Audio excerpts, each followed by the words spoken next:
told you at the beginning of the class that I started working on this material partly because I was interested in why people were so inclined to go to any lengths to protect their belief systems. I wanted to understand, and I knew that those were systems of value, right? That a belief system is something that enables you to ascribe value to things so that you can act in the world towards things and away from things, roughly speaking.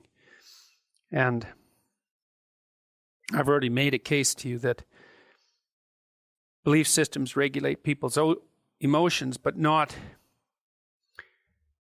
as a consequence of decreasing their death anxiety or anything like that, or even directly decreasing their threat sensitivity or uncertainty, but more specifically by helping them orient themselves in the world so that what they do matches what they want in the social environment. And it's an important set of distinctions because the emotional control that belief systems allow is mediated by success in the social environment. That's the crucial thing. It's not as if you're holding a belief system and that's directly inhibiting somehow your emotional responsivity. It's more that you have a mode of orienting yourself in the world so that other people can understand what you're up to, so that you can cooperate and compete with them without conflict. And the fact that you can do that without conflict and maybe even with cooperation, that's what regulates your emotion. So it's not only the fact of the belief system, it's the fact that it's shared with everyone else. And so people are willing to defend their belief systems because they're defending the territorial structure that enables them to make sense of the world and then to act out making sense of the world with everyone else around them. Now then the question arises, what if two different groups of people have different belief systems? What do you do in a situation like that? And one answer is you capitulate. Another answer is that you fight. Another answer might be that you come to some consensus about how the difference between those different belief systems might be mediated so that you can inhabit the same territory without subordination or without conflict. But if you're going to come together in an agreement, you can't do that simply by abandoning the belief system, because the belief system is what orients you in the world. And so the negotiation is very tricky. And because of that, it often ends up in subordination or conflict.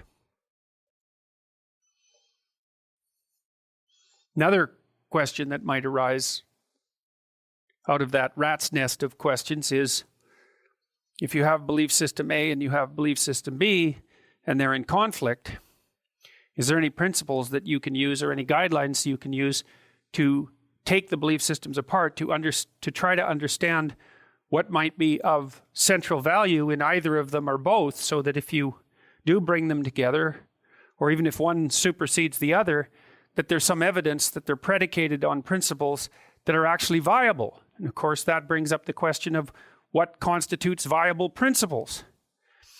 And I got interested in that more particular question because when the Cold War was raging, there were two ideological systems set up in the world, roughly speaking. There were, of course, more, but we can simplify it for the sake of argument down to two.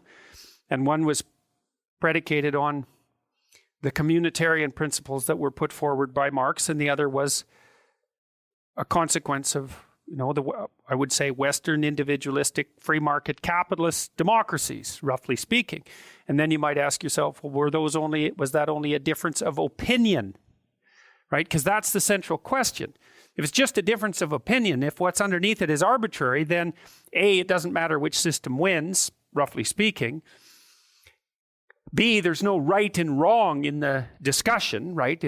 And that would be something that would be more akin to a postmodern claim. It's just Group A puts forward their claims to power, and Group B puts forward their claims to power, and they're both equally valid, and, well, have at her, fundamentally, because there's no way of solving the problem.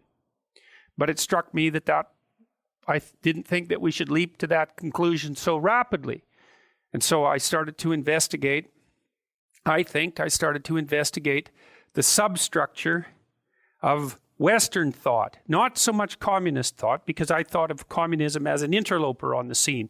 It was a system that wasn't devised and formalized until the late 1800s, and I didn't see it as part of what you might describe as organic development. There's no mythology, so to speak, at the basis of the communist perspective. And one of the things that's very interesting is that although those ideas were roundly defeated by the end of the 20th century, they're making a comeback so rapidly that it's almost unbelievable. You know, I got an email from a medical student yesterday at the University of Toronto, and now the courses that they have to take, the mandatory, these are social justice courses, include modules on equity, and equity is equality of outcome. They're pushing, people are having the equality of outcome notion pushed on them in mandatory training in universities everywhere again. And equity isn't equality of opportunity, it's equality of outcome.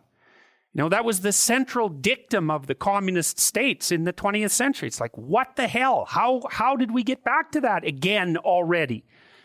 So, and the idea being is that if there isn't absolute equality of outcome within an organization, that the thing is corrupt and needs to be restructured from the bottom up. And then the question, of course, is who decides that outcomes are equal, by what means and with what groups? Because you can produce an infinite number of groups of people with equally validly in some sense, and you're never going to get equality of outcome across the infinite number of ways that you can parse up society into groups. It's not even technically possible unless everyone has nothing. So, anyways, these are obviously very powerful ideas, and the mere fact that they killed 100 million people already or more in the 20th century wasn't enough to put them to rest.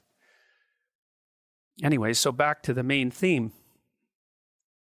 Is there something, this is the main question, is there a set of ideas that Western civilization is predicated on that are more than just bloody opinion? That's the question. Because if there isn't, well then, what do you do about that? It's arbitrary. You're just holding it for no reason whatsoever. It could be a different system.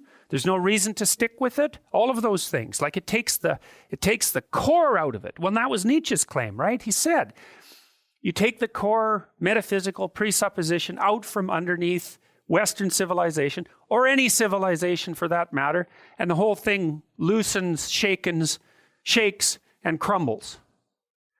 Well, for Nietzsche, the metaphysical presupposition was God.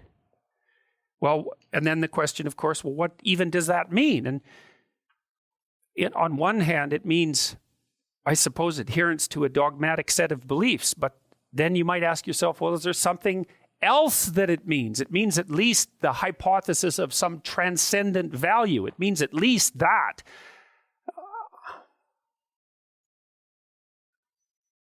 So, Nietzsche announced the death of God. And so one of the consequences of that, Dostoevsky was working on exactly the same set of ideas. And in Crime and Punishment in particular, which is a book, like it's a necessary book. That's the thing.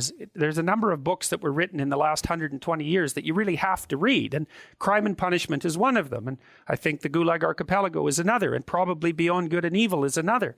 But, Dostoevsky and Nietzsche were writing in parallel. It's remarkable how much their lives intertwined, and Nietzsche knew more about Dostoevsky than is generally known. There's been some recent scholarship indicating that, but in Dostoevsky's book Crime and Punishment, he has his main character, Raskolnikov, decides that he's going to commit a murder, and he has very good justification for the murder, and Dostoevsky's very good at this. He puts his characters into very, very difficult moral situations and gives them full justification for pursuing the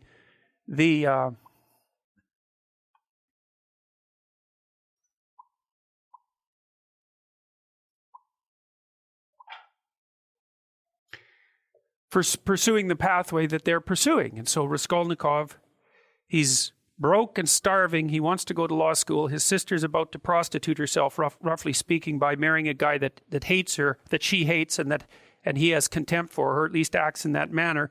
He's trying to rescue his mother as well, who's also in dire financial straits.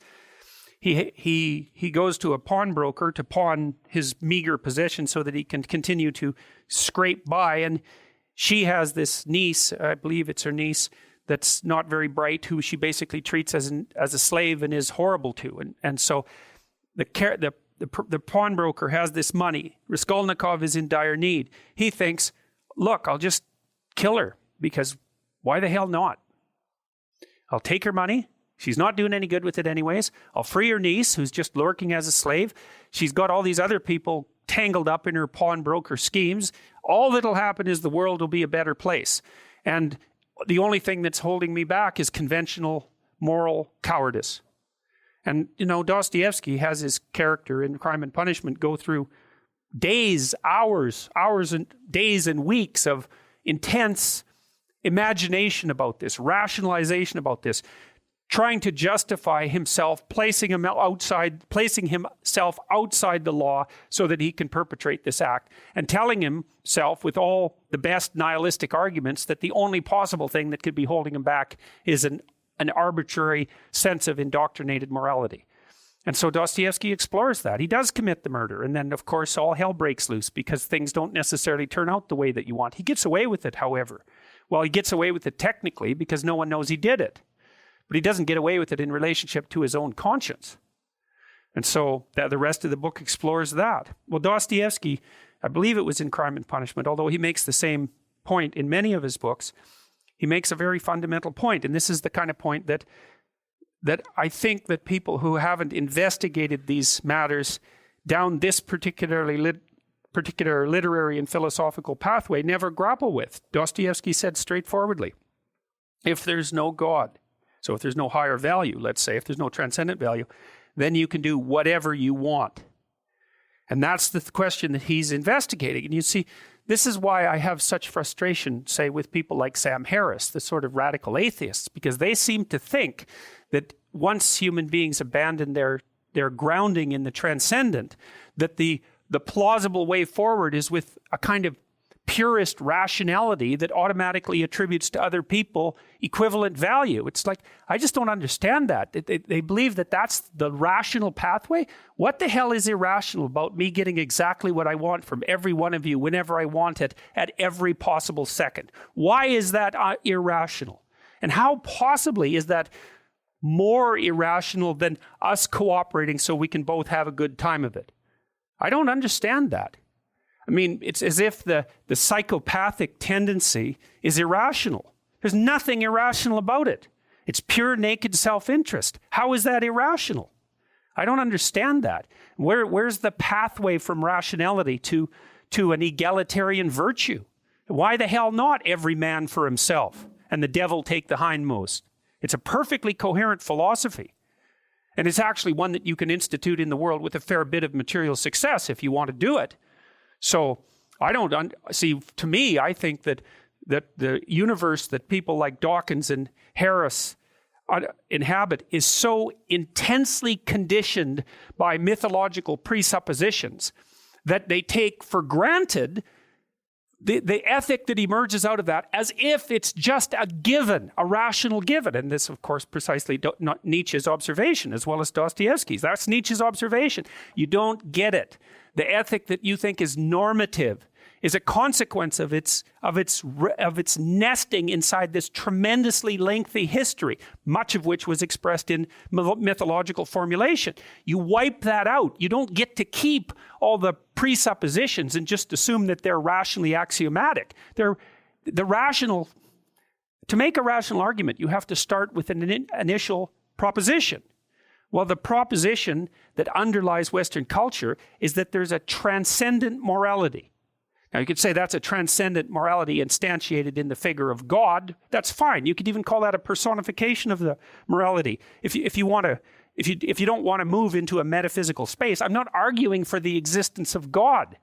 I'm arguing that the ethic that drives our culture is predicated on the idea of God, and that you can't just take that idea away and expect the thing to remain intact midair without any foundational support. Now, you don't have to buy that, but if you're interested in the idea, then you can read Nietzsche, because that's what he was trying to sort out. And it wasn't only Nietzsche who came to that conclusion. It was many people have come to that conclusion, but I think the two who've outlined it most spectacularly were Nietzsche and Dostoevsky. And Nietzsche is an unbelievably influential philosopher. You know, I don't think there was anyone that was more influential during the entire course of the 20th century, excepting a very, very tiny handful of other people, excepting the scientists. We won't bother with their discussion. You could put Marx in that category. You could put Freud in that category partly. But after that, the list starts to get a lot thinner, you know. So maybe there's 10 people up in that level. And Dostoevsky, of course, I think, I mean, if anybody ever prepares a list of the top 10 greatest literary figures in the world, he would be in the top 10 list. You know, I think he's perhaps second to Shakespeare and maybe above Shakespeare in my estimation. So these aren't trivial people we're talking about, and they weren't dealing with trivial issues. Well, so then the question might be, what's at the bottom of the idea of a transcendent value? And I wanted to approach that staying out of the metaphysical domain as much as possible, because you can claim anything you want from a metaphysical perspective, and that's a big problem. And so people will say, well, why come up with the hypothesis of God, for example? God could be anything. There's a satire. The flying spaghetti monster, right, is a classic satirical representation of a deity that the atheist types use to buttress their arguments. And fair enough, you know, as a satirical idea, it's pretty damn funny. But there's things about this that aren't the least bit amusing. And the thing that's not amusing is, well, what, if anything, is our culture predicated on? Okay, so what happened? Well, Nietzsche and Dostoevsky put forth this set of propositions. And out of Dostoevsky's line of thinking, to some degree, grew Solzhenitsyn. Solzhenitsyn documented the absolute horrors of equity-predicated Soviet society, you know, and we don't learn about that, right? This I don't understand, is that what happened in the 20th century on the radical left end of the spectrum is not well documented. Students don't learn about it. Why the hell is that? We learn about World War II. We learn about what happened in the Holocaust, and fair enough, we absolutely should. But nobody knows. It's a mystery to everyone when I talk about what happened in the Soviet Union, and that's absolutely appalling. And that's to say nothing about what happened in China, which was equally horrible.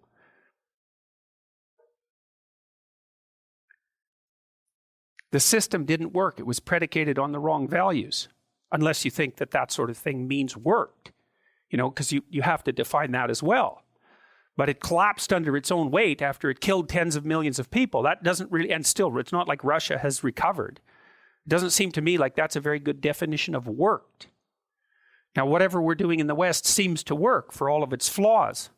And the question is, are we just deceiving ourselves? Is it just arbitrary power politics and opinion? Or is there something at the bottom of it?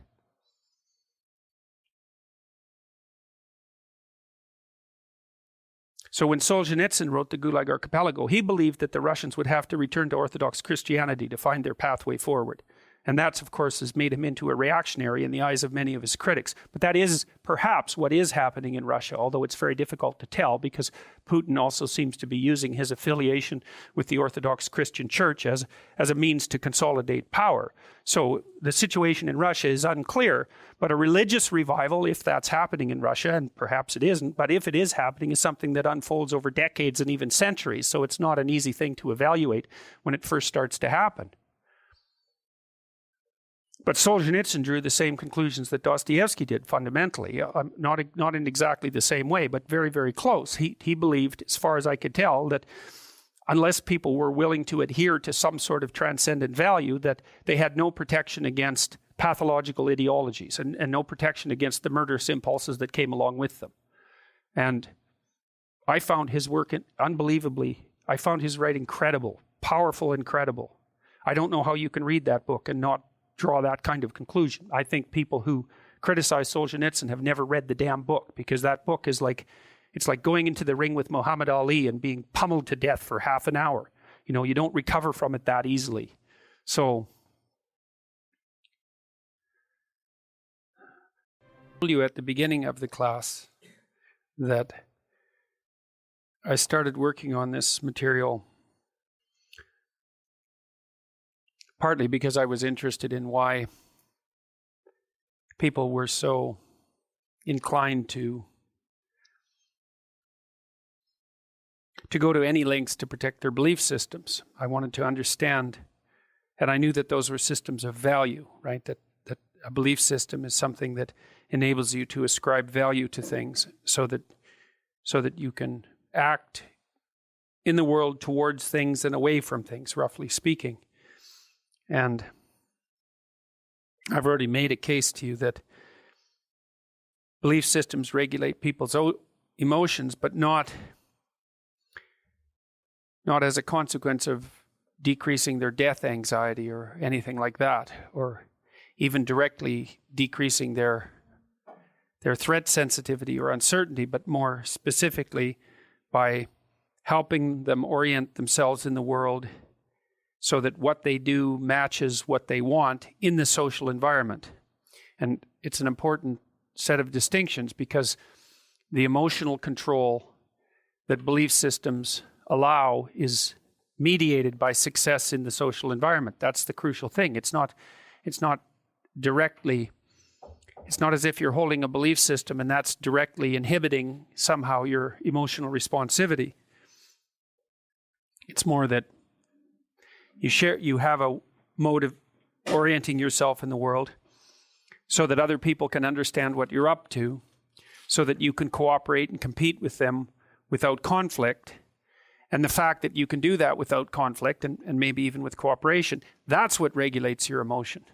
So it's not only the fact of the belief system, it's the fact that it's shared with everyone else.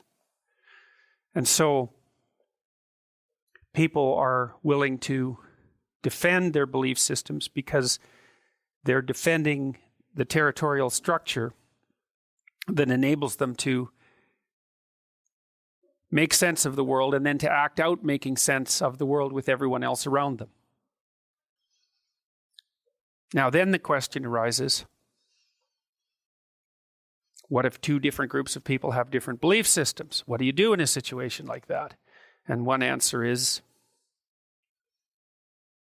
you capitulate. Another answer is that you fight. Another answer might be that you come to some consensus about how the difference between those different belief systems might be mediated so that you can inhabit the same territory without subordination or without conflict. But if you're going to come together in an agreement, you can't do that simply by abandoning the belief system, because the belief system is what orients you in the world. And so the negotiation is very tricky. And because of that, it often ends up in subordination or conflict.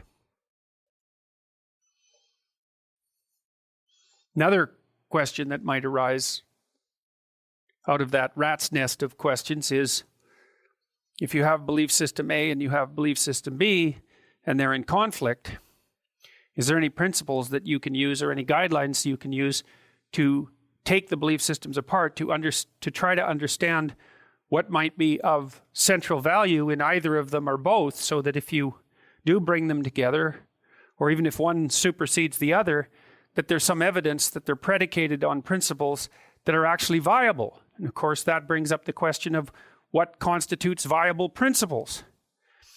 And I got interested in that more particular question because when the Cold War was raging, there were two ideological systems set up in the world, roughly speaking. There were, of course, more, but we can simplify it for the sake of argument down to two.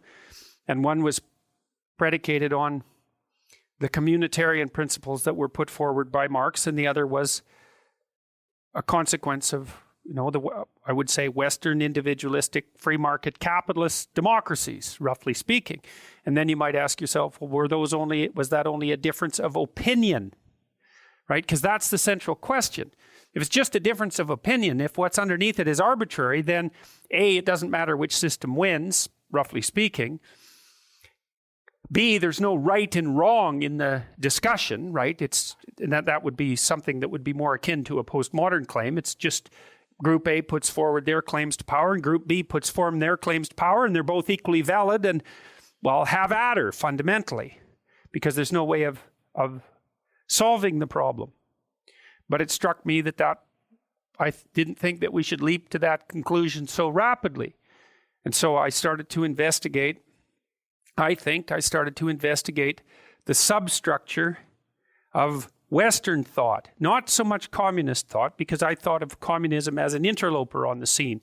It was a system that wasn't devised and formalized until the late 1800s, and I didn't see it as part of what you might describe as organic development. There's no mythology, so to speak, at the basis of the communist perspective. And one of the things that's very interesting is that although those ideas were roundly defeated by the end of the 20th century, they're making a comeback so rapidly that it's almost unbelievable. You know, I got an email from a medical student yesterday at the University of Toronto, and now the courses that they have to take, the mandatory, these are social justice courses, include modules on equity, and equity is equality of outcome. They're pushing, people are having the equality of outcome notion pushed on them in mandatory training in universities everywhere again. And equity isn't equality of opportunity, it's equality of outcome. You know, that was the central dictum of the communist states in the 20th century. It's like, what the hell? How did we get back to that again already? So, and the idea being is that if there isn't absolute equality of outcome within an organization, that the thing is corrupt and needs to be restructured from the bottom up.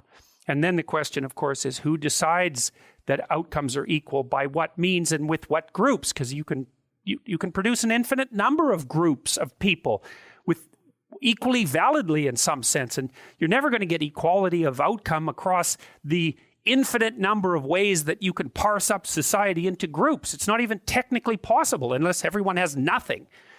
So, anyways, these are obviously very powerful ideas, and the mere fact that they killed 100 million people already or more in the 20th century wasn't enough to put them to rest. Anyway, so back to the main theme. Is there something, this is the main question, is there a set of ideas that Western civilization is predicated on that are more than just bloody opinion? That's the question. Because if there isn't, well then, what do you do about that? It's arbitrary. You're just holding it for no reason whatsoever. It could be a different system. There's no reason to stick with it. All of those things. Like it takes the core out of it. Well, that was Nietzsche's claim, right? He said, you take the core metaphysical presupposition out from underneath Western civilization, or any civilization for that matter, and the whole thing loosens, shakes, and crumbles. Well, for Nietzsche, the metaphysical presupposition was God. Well, and then the question, of course, well, what even does that mean? And on one hand, it means, I suppose, adherence to a dogmatic set of beliefs. But then you might ask yourself, well, is there something else that it means? It means at least the hypothesis of some transcendent value. It means at least that.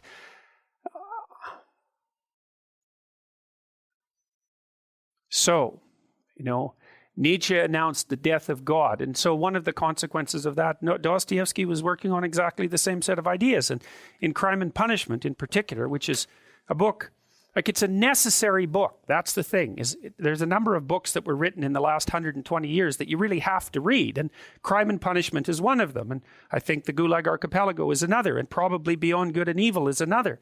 But, Dostoevsky and Nietzsche were writing in parallel. It's remarkable how much their lives intertwined, and Nietzsche knew more about Dostoevsky than is generally known. There's been some recent scholarship indicating that. But in Dostoevsky's book, Crime and Punishment, he has his main character, Raskolnikov, decides that he's going to commit a murder, and he has very good justification for the murder. And Dostoevsky's very good at this. He puts his characters into very, very difficult moral situations and gives them full justification for pursuing the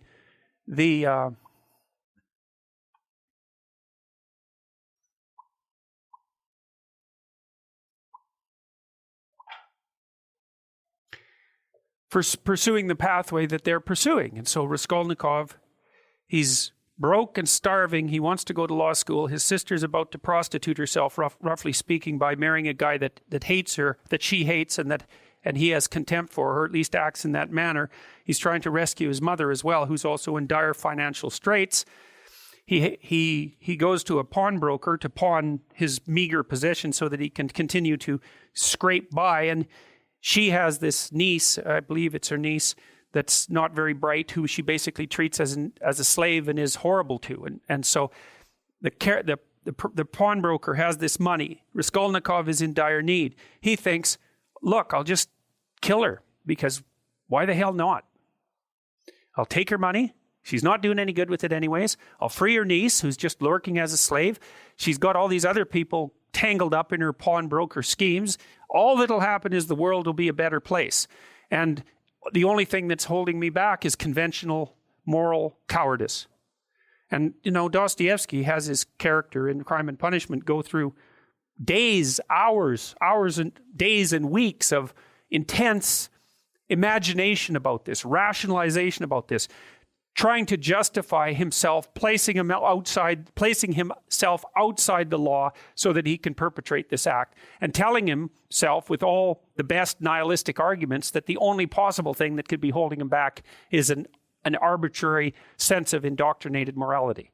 And so Dostoevsky explores that. He does commit the murder, and then, of course, all hell breaks loose because things don't necessarily turn out the way that you want. He gets away with it, however. Well, he gets away with it technically because no one knows he did it. But he doesn't get away with it in relationship to his own conscience. And so the rest of the book explores that. Well, Dostoevsky, I believe it was in Crime and Punishment, although he makes the same point in many of his books, he makes a very fundamental point. And this is the kind of point that I think that people who haven't investigated these matters down this particular literary and philosophical pathway never grapple with. Dostoevsky said straightforwardly, if there's no God, so if there's no higher value, let's say, if there's no transcendent value, then you can do whatever you want. And that's the question that he's investigating. And you see, this is why I have such frustration, say, with people like Sam Harris, the sort of radical atheists, because they seem to think that once human beings abandon their grounding in the transcendent, that the plausible way forward is with a kind of purist rationality that automatically attributes to other people equivalent value. It's like, I just don't understand that. They believe that that's the rational pathway. What the hell is irrational about me getting exactly what I want from every one of you whenever I want it at every possible second? Why is that irrational?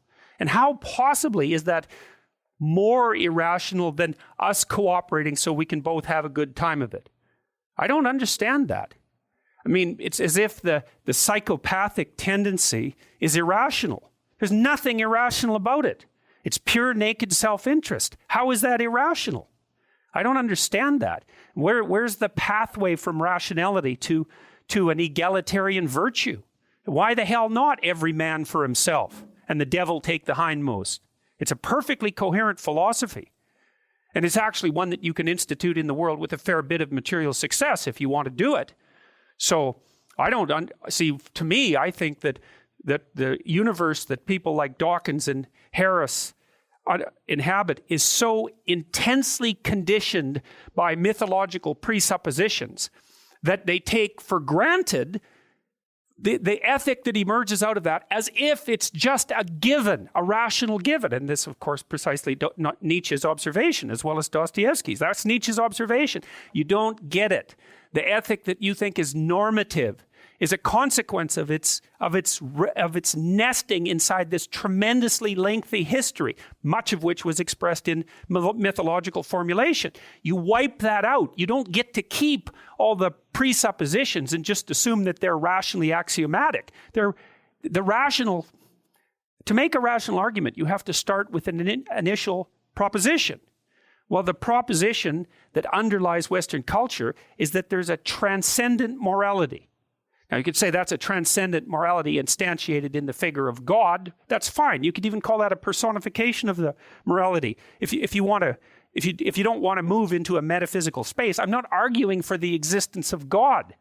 I'm arguing that the ethic that drives our culture is predicated on the idea of God, and that you can't just take that idea away and expect the thing to remain intact midair without any foundational support. Now, you don't have to buy that, but if you're interested in the idea, then you can read Nietzsche, because that's what he was trying to sort out. And it wasn't only Nietzsche who came to that conclusion. It was many people have come to that conclusion, but I think the two who've outlined it most spectacularly were Nietzsche and Dostoevsky. And Nietzsche is an unbelievably influential philosopher. You know, I don't think there was anyone that was more influential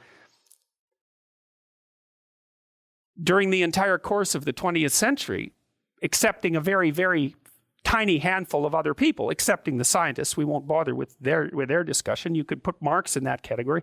You could put Freud in that category partly. But after that, the list starts to get a lot thinner, you know. So maybe there's 10 people up in that level.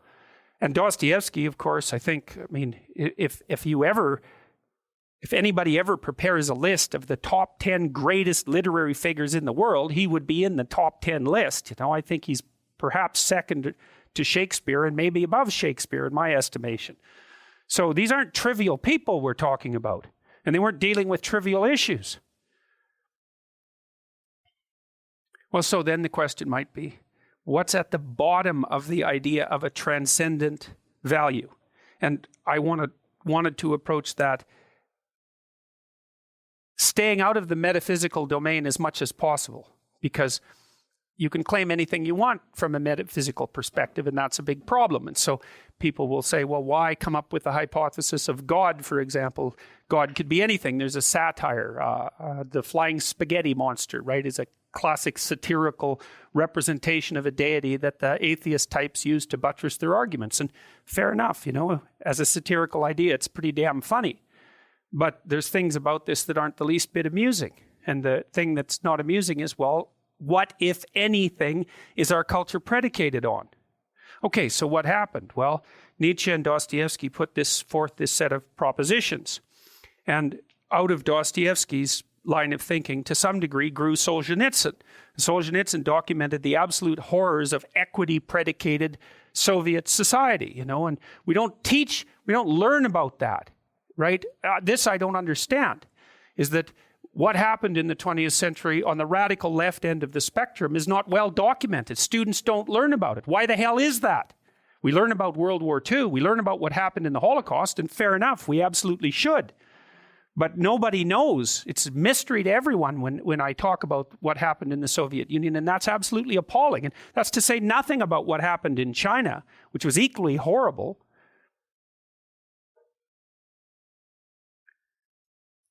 The system didn't work. It was predicated on the wrong values, unless you think that that sort of thing means worked, you know, because you have to define that as well. But it collapsed under its own weight after it killed tens of millions of people. That doesn't really, and still, it's not like Russia has recovered. It doesn't seem to me like that's a very good definition of worked. Now, whatever we're doing in the West seems to work for all of its flaws. And the question is, are we just deceiving ourselves? Is it just arbitrary power politics and opinion? Or is there something at the bottom of it?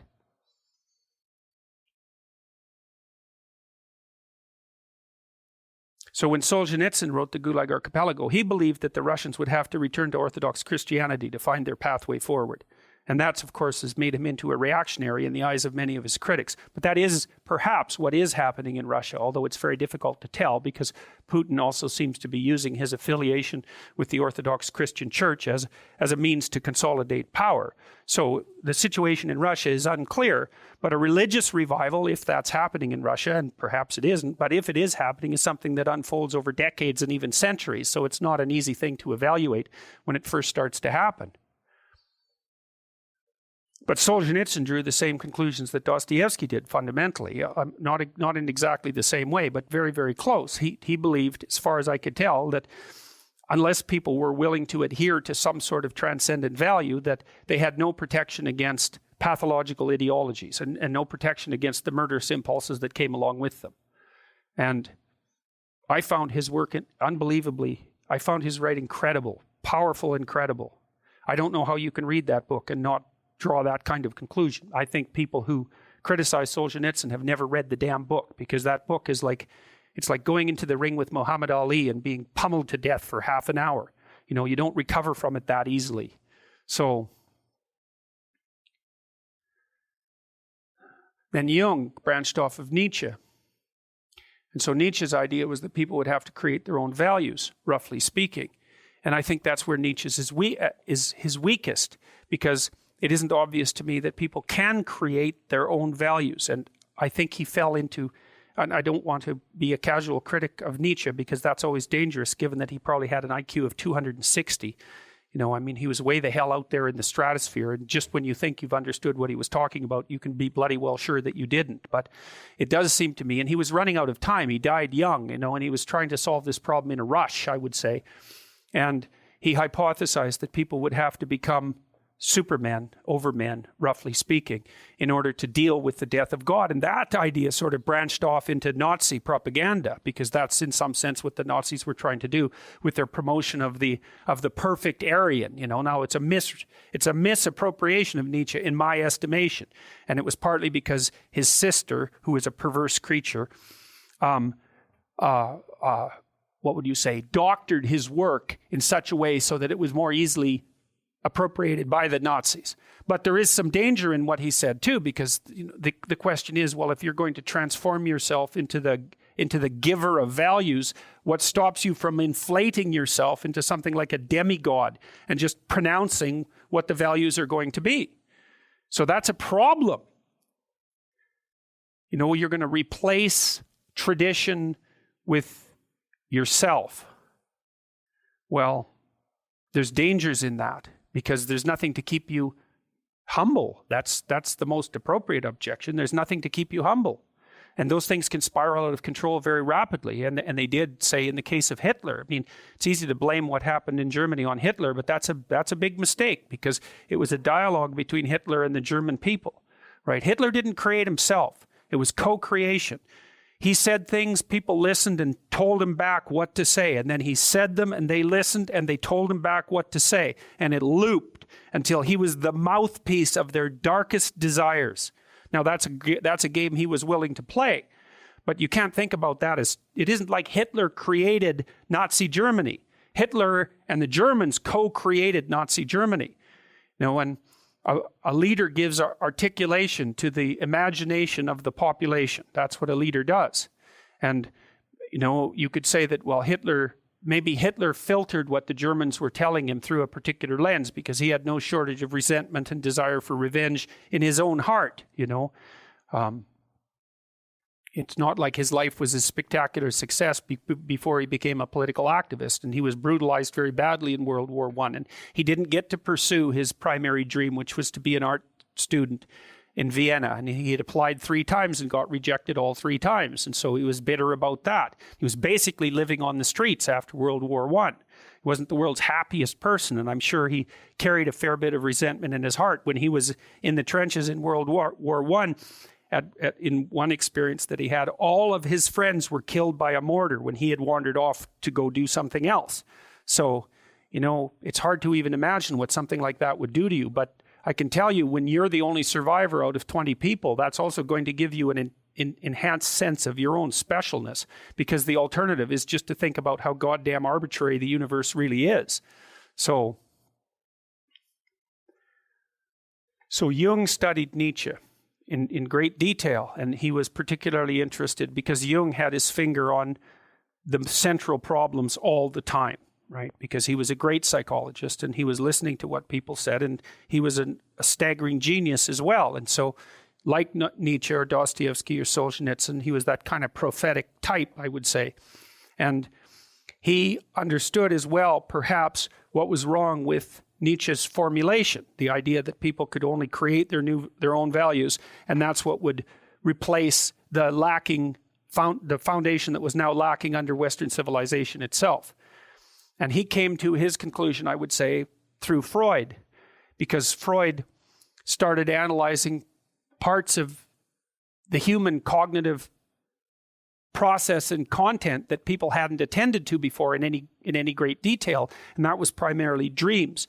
The idea of dream analysis, I suppose, is one of perhaps Freud's major contribution to modern Western thought. The idea was there was something to dreams. And I suppose what Freud did is said, hey, look, isn't it strange? We have this whole other form of thought that we engage in at night, and it speaks in a language that we don't really understand. And so what the hell is that? And you can say, and many modern people do, dreams are of no significance, or even that they're random processes, which is an absurd proposition, obviously, because they're whatever they are, they're obviously not random. So Freud's idea was that there was something in dreams that was informative. So now he had a method for extracting out from the dream what the dream purported to represent. And he outlined that in great detail in The Interpretation of Dreams. And if you want to read one book by Freud, I would highly recommend that one. It's a very long book and it's very detailed, but Freud does an extraordinarily comprehensive analysis of the way that dreams work. Now he made because he had brought a theoretical framework to bear even on his investigation into dream structure, he concluded that dreams were essentially wish fulfillments. And that's where Jung and Freud disagreed. He also believed that the primary motivating factor of human beings was sexual. And now that's a tougher one to toss aside, because even if you're a Darwinian rather than a Freudian, you're going to obviously support the proposition that sexual motivation among any living creature is going to be one of the highest order motivations, because otherwise creatures don't reproduce and prevail over the long run.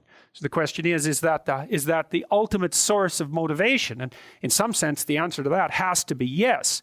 Well, Freud wanted to make that in some ways the sole source of motivation. And I'm oversimplifying, and I hate to do that in relationship to Freud, because he was not a simple-minded character.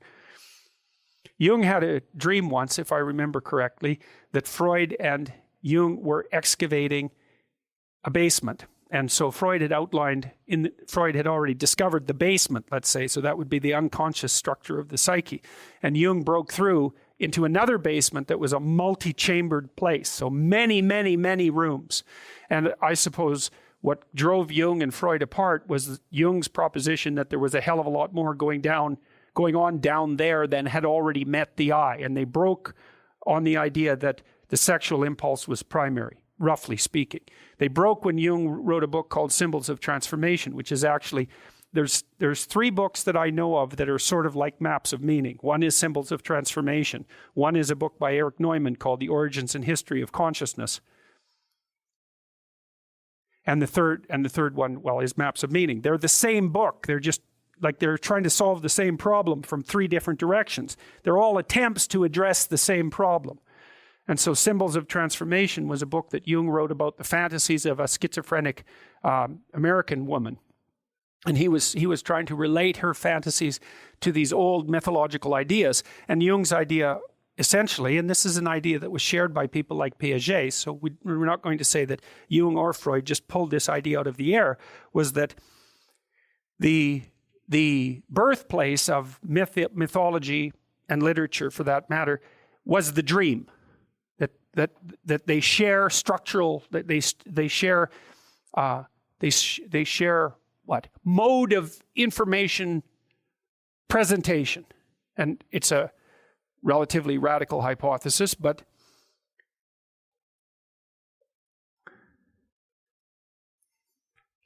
given that they both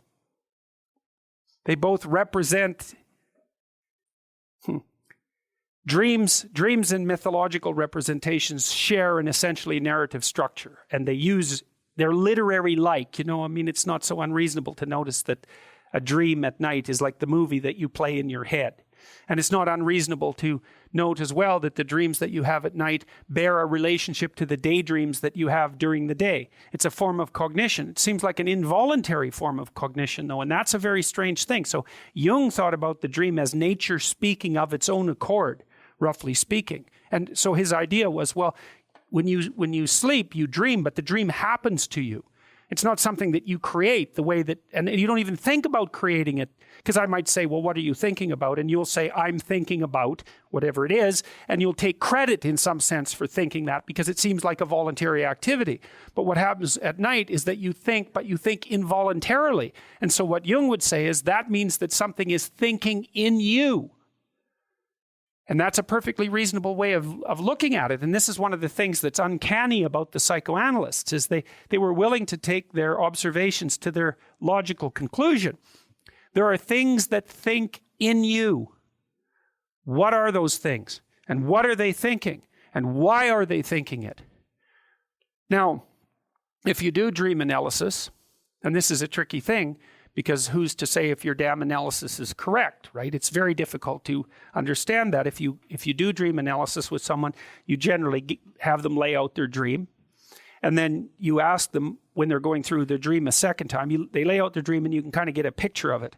And then they lay out their dream a second time, and as they go through it, every time they mention a detail or a character, you ask them what that reminds them of. And the hypothesis is that the dream is presenting an image or an idea that's associated with a network of ideas, and that if you can expand on the network of ideas as you go through the dream, you can elaborate on the dream, you can expand it upwards, and you can start to see what it might be attempting to put forward. Now, Freud's idea was that the dream knew what it was doing, but that its content was being suppressed and oppressed by an internal censor. So the dream had to be sneaky about what it was saying, because it was going to deliver a message that the person didn't want to hear. And that was tied up with his idea of repression. But that's not Jung's idea. See, Jung's idea was different. He said, no. The dream is trying to tell you what it's trying to tell you as clear as it can. That's just the best it can do. And so you could think of the dream, and this is, I believe, the right way to think about it. The dream is the birthplace of thought, the same way that artists are the birthplace of culture. It's exactly the same process. It's that your mind is groping outward to try to comprehend what it has not yet comprehended.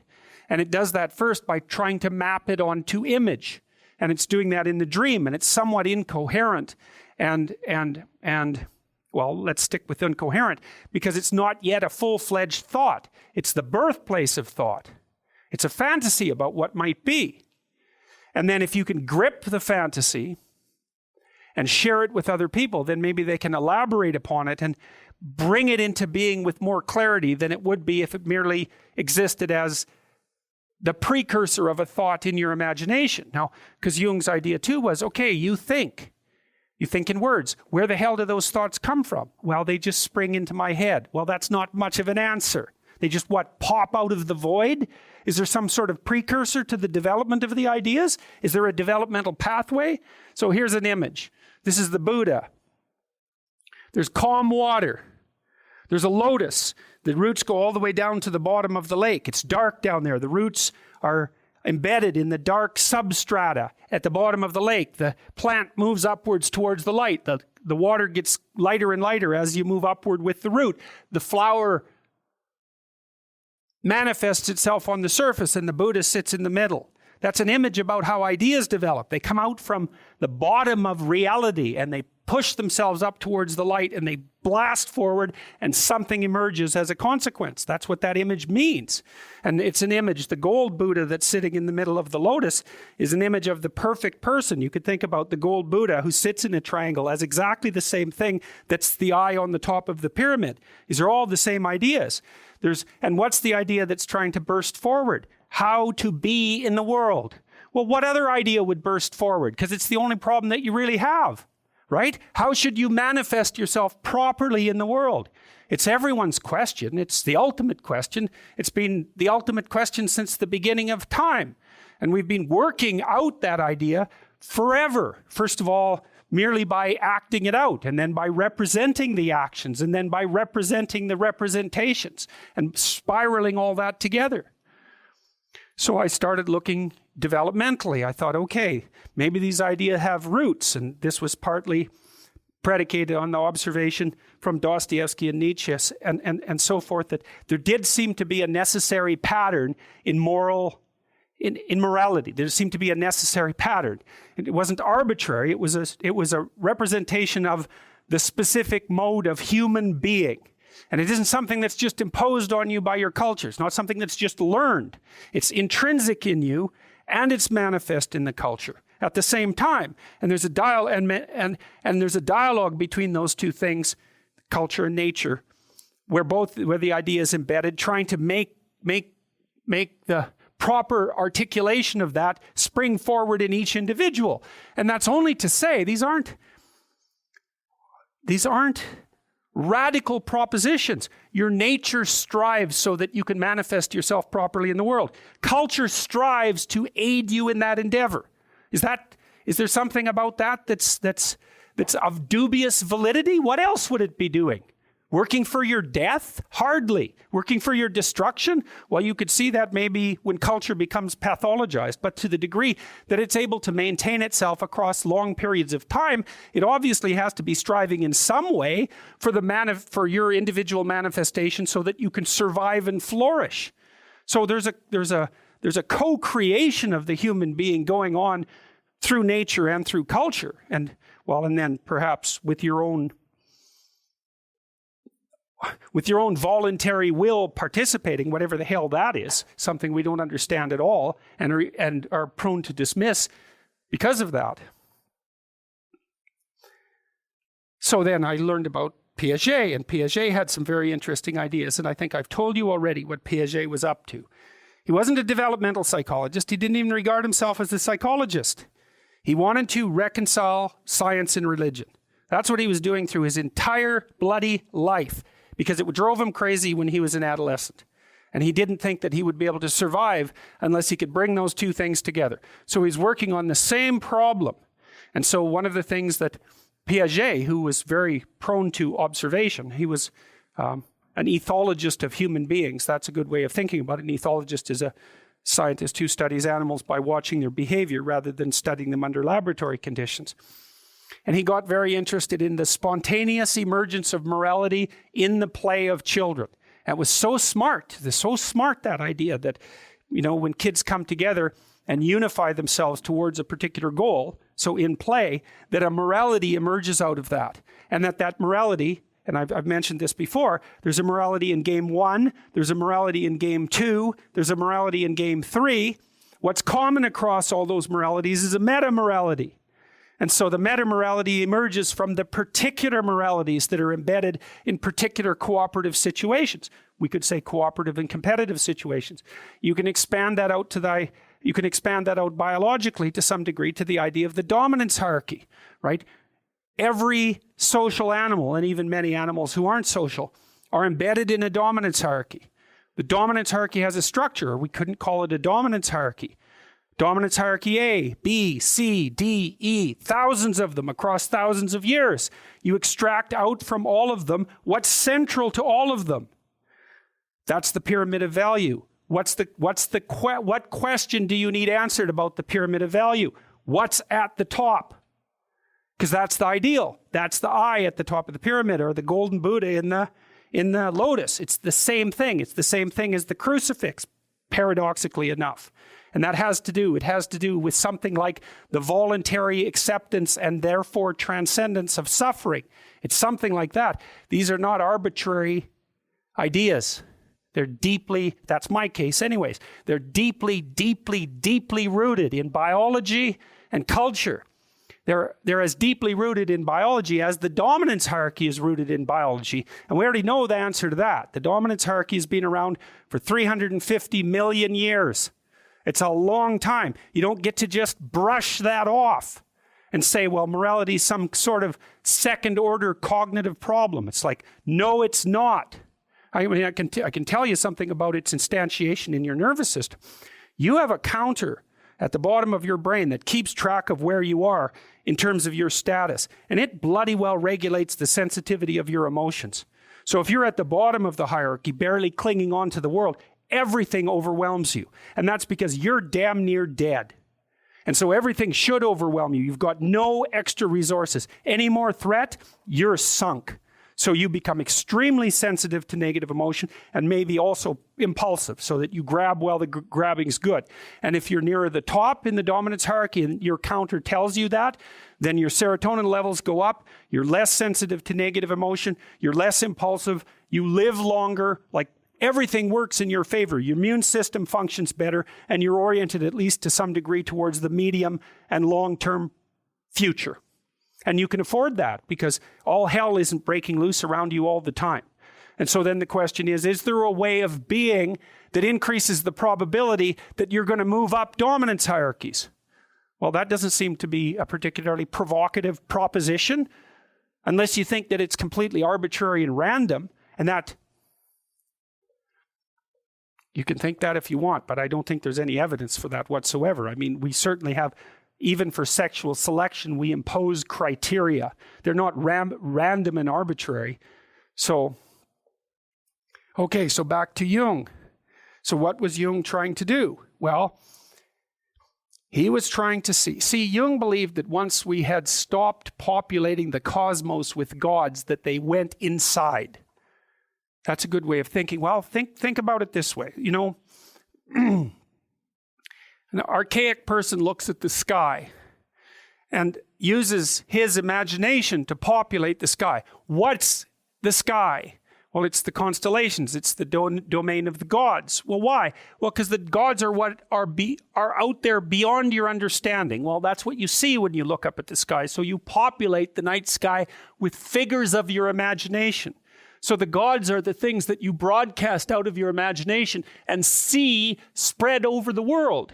It's like the contents of your unconscious are manifesting themselves when you encounter the unknown. It's exactly what it is. That's exactly how else could it be, right? You're projecting your fantasy onto what you don't understand. That's how you start to cope with what you don't understand. You populate the unknown with deities. Where did they come from?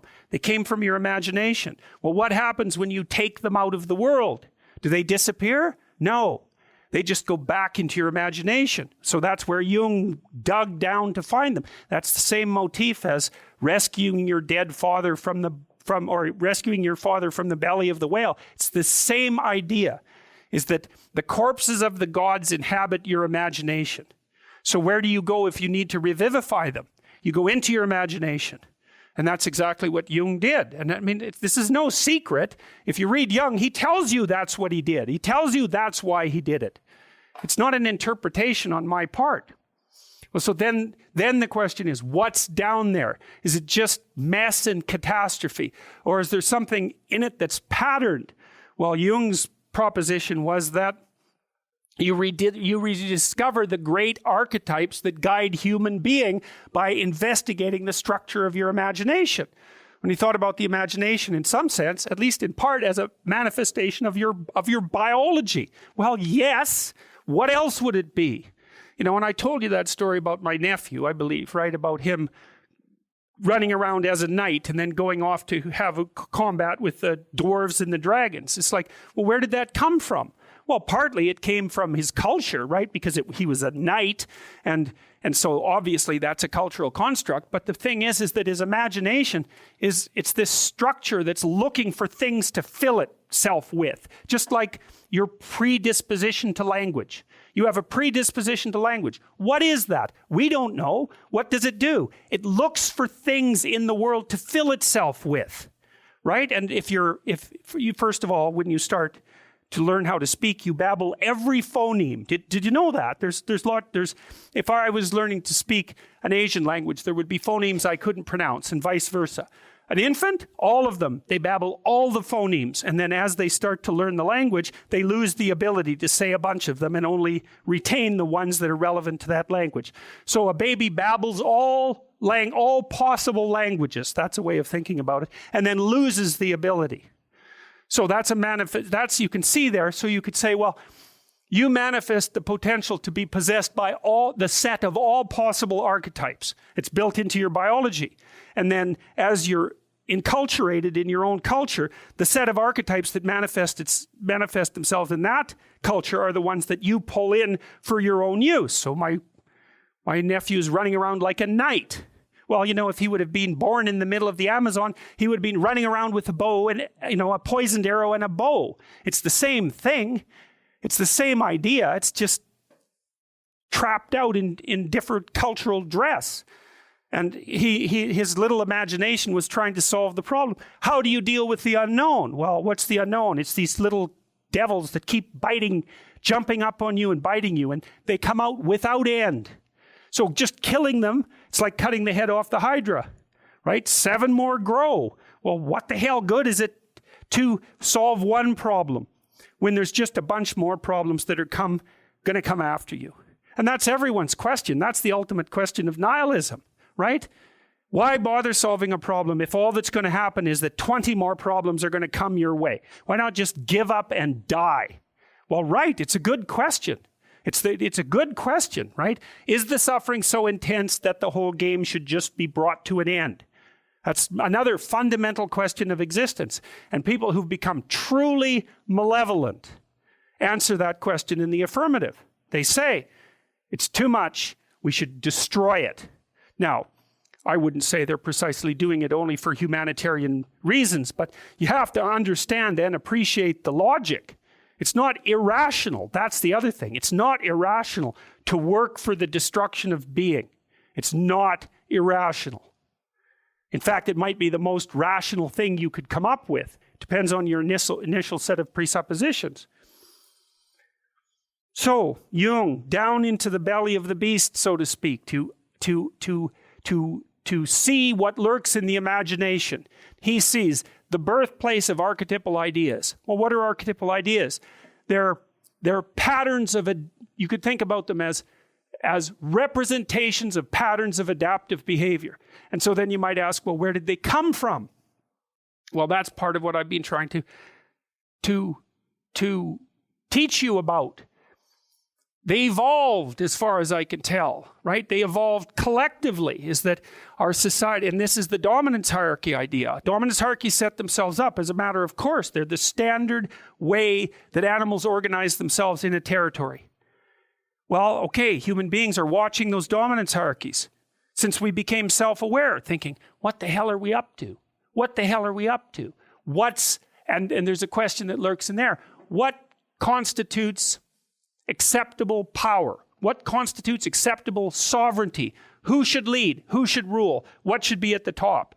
Well, we talked about that. The Mesopotamians figured that out.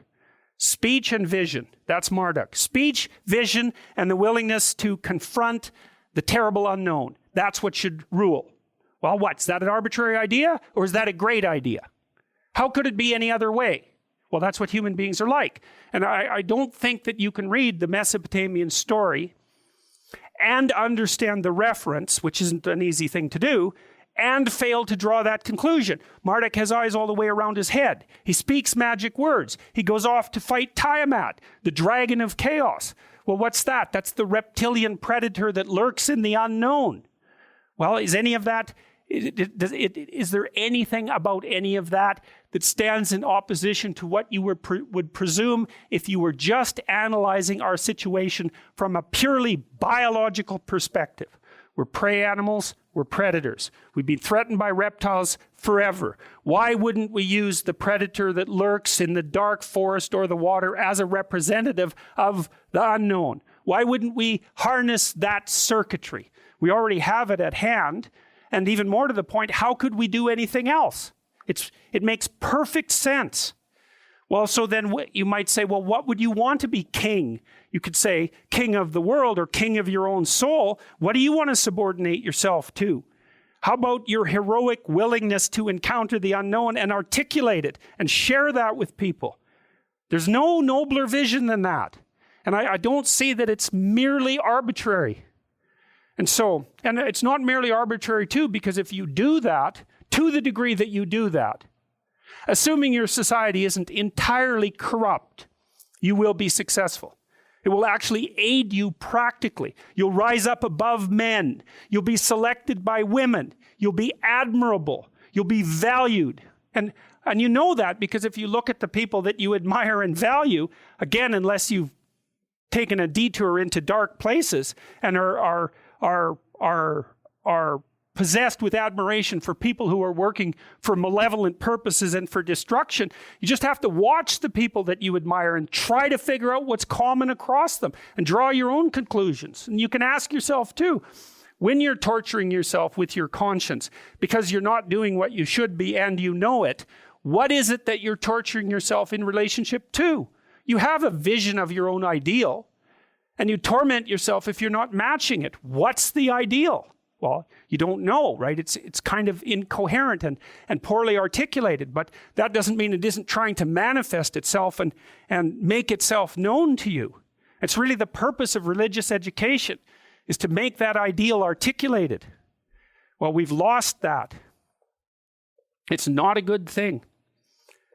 Okay, so I talked to you about the Mesopotamian story, and I talked to you about the Egyptian story and what I thought it meant. And it's a bit of an elaboration on the same theme, because it says, well, the hero isn't only the deity, the transcendent pattern, let's say, that goes out into the unknown, cuts it into pieces, and makes the world. That's not good enough, because it only deals with the terrible mother. That's one way of thinking about it. But there's a terrible father, too, once culture gets instantiated in large scale. And the Egyptians had that problem. Two problems. Chaos. Second problem, pathological order. Well, structures tend towards pathological order. The Egyptians laid out why. That's Seth, right? Seth is the evil advisor of the king who's lurking in the background all the time, trying to tear the structure down for his own malevolent purposes.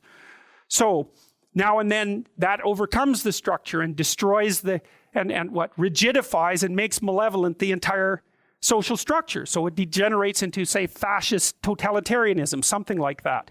And that's been a threat since we've had highly organized societies. Then the hero ends up in the underworld and has to come back and do direct combat with that malevolent force at the price of his own consciousness, right? Because Horus gets one of his eyes destroyed. It's no bloody joke to face the forces that make a culture rigid and malevolent. So there's an addition to the hero archetype. Two things happen. One, you go out and you conquer chaos and you make order out of it. But the second is you take pathological order, recast it into chaos, and then allow it to reemerge. And you do that not in some arbitrary sense, but in tandem with your rescued father. And that's, I guess, in part what Nietzsche missed, as far as I can tell, is he knew of the death of God. Perhaps he didn't know that it had happened many times. Mircea Eliade documented that across many cultures. But what Nietzsche didn't seem to lay out, at least in his vision of the Superman or the Overman, was that it was a responsibility of the person who wants to revivify the culture to go down and rescue the damn culture, which is what you're supposed to be doing in university, because your father is lying dead in the libraries, right? So you're supposed to be going in there and taking that spirit out of the books and manifesting it in your own being. That's what the universities were for, although I don't think that's what they're for anymore. So we talked about the Mesopotamian story, and we talked about the Egyptian story, and other people have documented the emergence of hero mythology in cultures far more diverse than the ones that I'm exposing you to. That was done most popularly by Joseph Campbell. But I don't think Campbell had a single idea that he didn't derive from Jung. And I'm not saying that in a critical manner, because Campbell was good at standing as a mediator between Jung and a more general population. He did, and that's a non-trivial accomplishment, seriously. But Jung is still the source of those ideas, and if you're serious about them, that's the person that you have to go to for that kind of knowledge. So now I wanted to tell you some other stories that are in some sense closer to Western culture. They're the stories upon which Western culture is actually predicated. So I'm going to tell you, I'm not only Western story today, I'm going to tell you a couple of stories from Genesis, and I'm going to tell you about the story of the Buddha. I'm going to do that at the same time, because the story of the Buddha is almost a perfect parallel, structurally speaking, to the story of Adam and Eve. And so I want to show you that, and you can decide for yourself if I'm imposing a pattern on it, because God only knows, right? Or whether or not, once you have the key to understanding the stories, which I hope I provided you with the idea of the dragon of chaos and the great mother and the great father and the individual, it gives you a schema that you can use to understand the characterizations of great stories. And as far as I can tell, it works pretty much universally across stories. So I want to walk you through those foundational stories. And I would say one of the things to know about the way the Bible is structured, there's a couple of things you want to know about it, is that it was authored by multiple people across extraordinarily vast spans of time, and then aggregated by other people and sorted into something that seemed to make sense. And so you can really think about it because Bible is a library. It's a library of books. It's not a book. The library is organized a certain way that makes a kind of sense, but it's not exactly as if anyone decided what that sense would be. It's the collaborative work of hundreds and thousands of people across thousands of years attempting to organize a collective story into something out of which the sense emerges. It's like human beings acted, and then they dreamed about how they acted, and then they wrote down what they dreamed about how they acted, and then they organized what they wrote about how they dreamed they acted. And that's how that book came into being. And the information that's within it emerged from the behavioral level upward, right? Rather than being imposed top down. Now there's a feedback, right? Because if you understand how you act, then that changes how you act. And so you can't avoid the top-down feedback, but a tremendous amount of the information in there, and this is why it's revelatory information, we don't know. It's in there because how we act is informative. And then if you represent how we act, that's informative. But the information came from how we act, not from the representation of how we act. And then you might think, well, how did we learn how to act? And the answer is, we've been trying to figure out how to do that for 3.5 billion years. There's lots of information encoded in our actions and in our social interactions, way more than we understand. So we're acting something out. We don't understand what it is, but we're doing our best to pull that information upward, partly by dreaming about it. That's what you're doing at night. You're trying to figure out what the hell you're up to. Well, you don't know because you don't know yourself in totality. How could you possibly know? Best you can do is dream yourself up and then speak yourself into some sort of articulated existence. It's just an approximation because whatever you are, rapidly supersedes whatever you think you are. That's why people constantly shock themselves, you know. If you were only what you thought of yourself, well, wouldn't life be simple? You'd know exactly what you were doing all the time, and you could even control your own behavior. Well, good luck with that. You can't do that for yourself, much less for other people. So let's go through these stories. So they're sequenced. People are trying to make sense out of them. They're aggregating these stories from all sorts of different places, all sorts of different tribes, all sorts of different times, and then trying to make them coherent without losing the content and without doing arbitrary editing. And so part of the reason that the Bible is full of internal contradictions is for the same reason that a dream is full of internal contradictions. Is if you impose too much coherence on it, you start losing the... Look, imagine that you have a impressionist painting.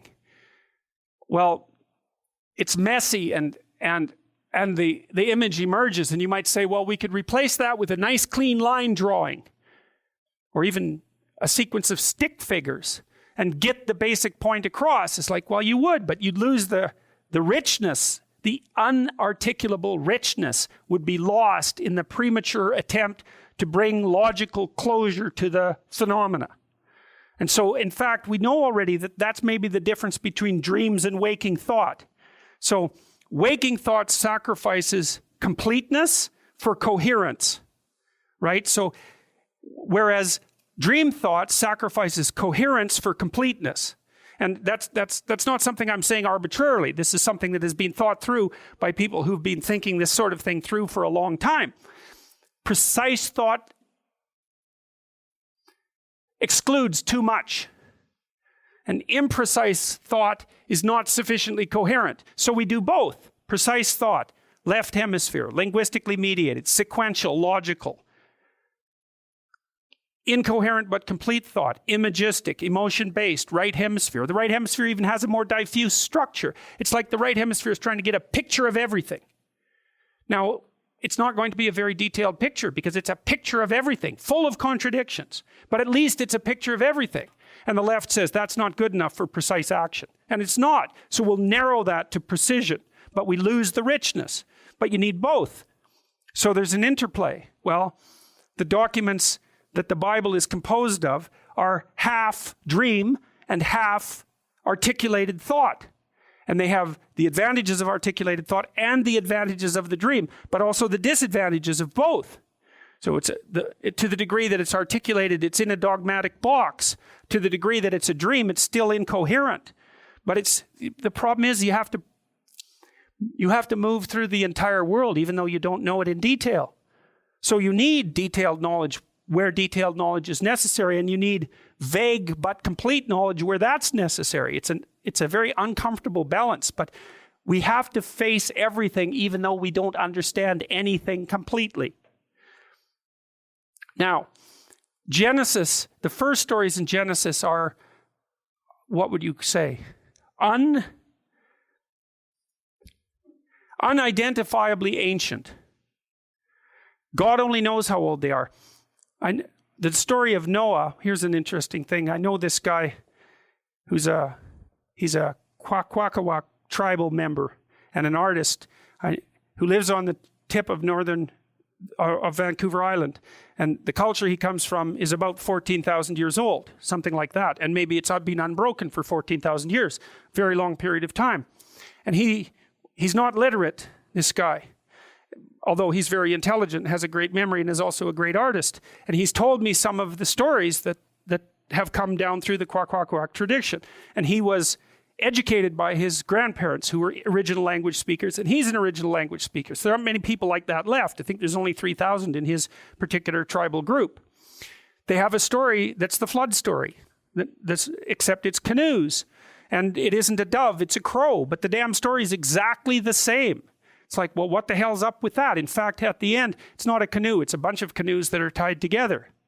And at the end, the canoes all break apart, and that's why there are people all over the world. It's like the story of the Tower of Babel, which I'm going to talk to you about today. The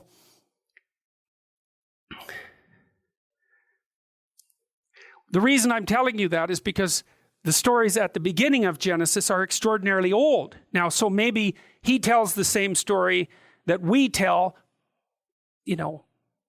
making the presumption that we are the people who are part of this Judeo-Christian tradition, and I know that that's not the case for everyone. Either he's telling the same damn story and it emerged from a central point so long ago that it's 20,000 years or 30,000 years or maybe 50,000 years since we moved out of Africa, something like that, and the story has survived, which is certainly possible because you think, can an oral tradition survive that long? That's the wrong question. Oral traditions always survive that long. What's radical is that they disappear. We're the radicals. The oral tradition is something that stays the same generation after generation. So how much innovation do you think there is in a small tribal group? None. That's why they don't have advanced technologies. They stay the same. The stories stay the same. So the idea that they can be transmitted unchanged over thousands and tens of thousands of years is really not a debatable proposition. It's the norm. So either the stories emerged from a central source and have never been lost so that you can pick them up everywhere, or there's something about the stories that automatically regenerates themselves. And I suppose it's a little bit of column A and a little bit of column B. It's like my nephew, when he perceived himself as a dragon-slaying knight. It's like, well, was that the continuation of an oral tradition, or was it something that he spontaneously come up with? And the answer is both. The pattern was there. He just had to see it, and he saw it and synthesized it and encapsulated it in his own imagination. Well, that's not much different than the oral tradition being unbroken. It's just a variant of the same thing. I mean, if you lose a story but everyone acts it out, you can reconstruct the story, right? And if everyone doesn't act it out, then the culture dies, because there's some things about the story that you have to act out if your culture is going to survive. That's the hypothesis. And then that would be where you would search for ultimate values. The stories that enable you as an individual to flourish in such a manner that your culture flourishes in a way to enhance your flourishing, right? That's the right way that you want to organize things. That's what you do inside a family if it's functioning well, right? The family functions so that every individual benefits from being in the family, and that strengthens the family. That's what Piaget called an equilibrated solution. Technically speaking, when he was looking for the origin of moral ideas, he came up with the idea of equilibrated state. And an equilibrated state is one, the three of you are in an equilibrated state. If you all want to be in that state, And while you're in that state, the things that you're doing together work better and they facilitate each of your development. Right, so it's the stacking of a set of ethical propositions so that the individual benefits at the same time as the group. And you can increase that stacking. We could say, well, it's not only that. You want to organize yourself so that all three of you get what you want better than you would if you were alone, and so that you're healthy. And so the stacking also occurs all the way down the physiological chain. You want to be manifesting yourself in the world so that you remain as physiologically healthy as you possibly can. So your stress responses are properly balanced and all of that. And then maybe your equilibrated state is well enough developed so it doesn't just include the three of you. It extends outward beyond you into the greater community. And things stack like that. And that's, if they all get stacked up, every level is stacked on top of each other properly, you have an equilibrated state. And I don't think that that's any different than a vision of paradise. I think those are the same thing. So now the question is, well, can that happen? That's a whole different story.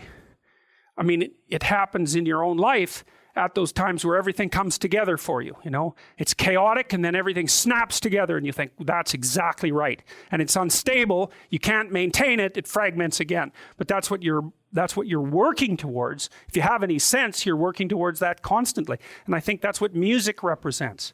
It's this stacking of harmonious patterns, right, that are playing themselves out in being. And you watch how people respond to music. The orchestra's led by the leader. Every different individual plays his or her part. They're organized into string sections and horn sections and so on. So you get individual, subgroup, group, orchestra, leader. Then maybe you have people dancing. Well, so what does that mean? So maybe it's men and women dancing in front of that, like a Viennese waltz. So it's the harmonious stacking of pattern being in the background, led by someone who's making sure that the time is in order, and men and women arranging themselves according to the patterns, right? And everyone has a wonderful time when that's happening. And it's acting out the proposition that all of these levels of being can be stacked up harmoniously at the same time.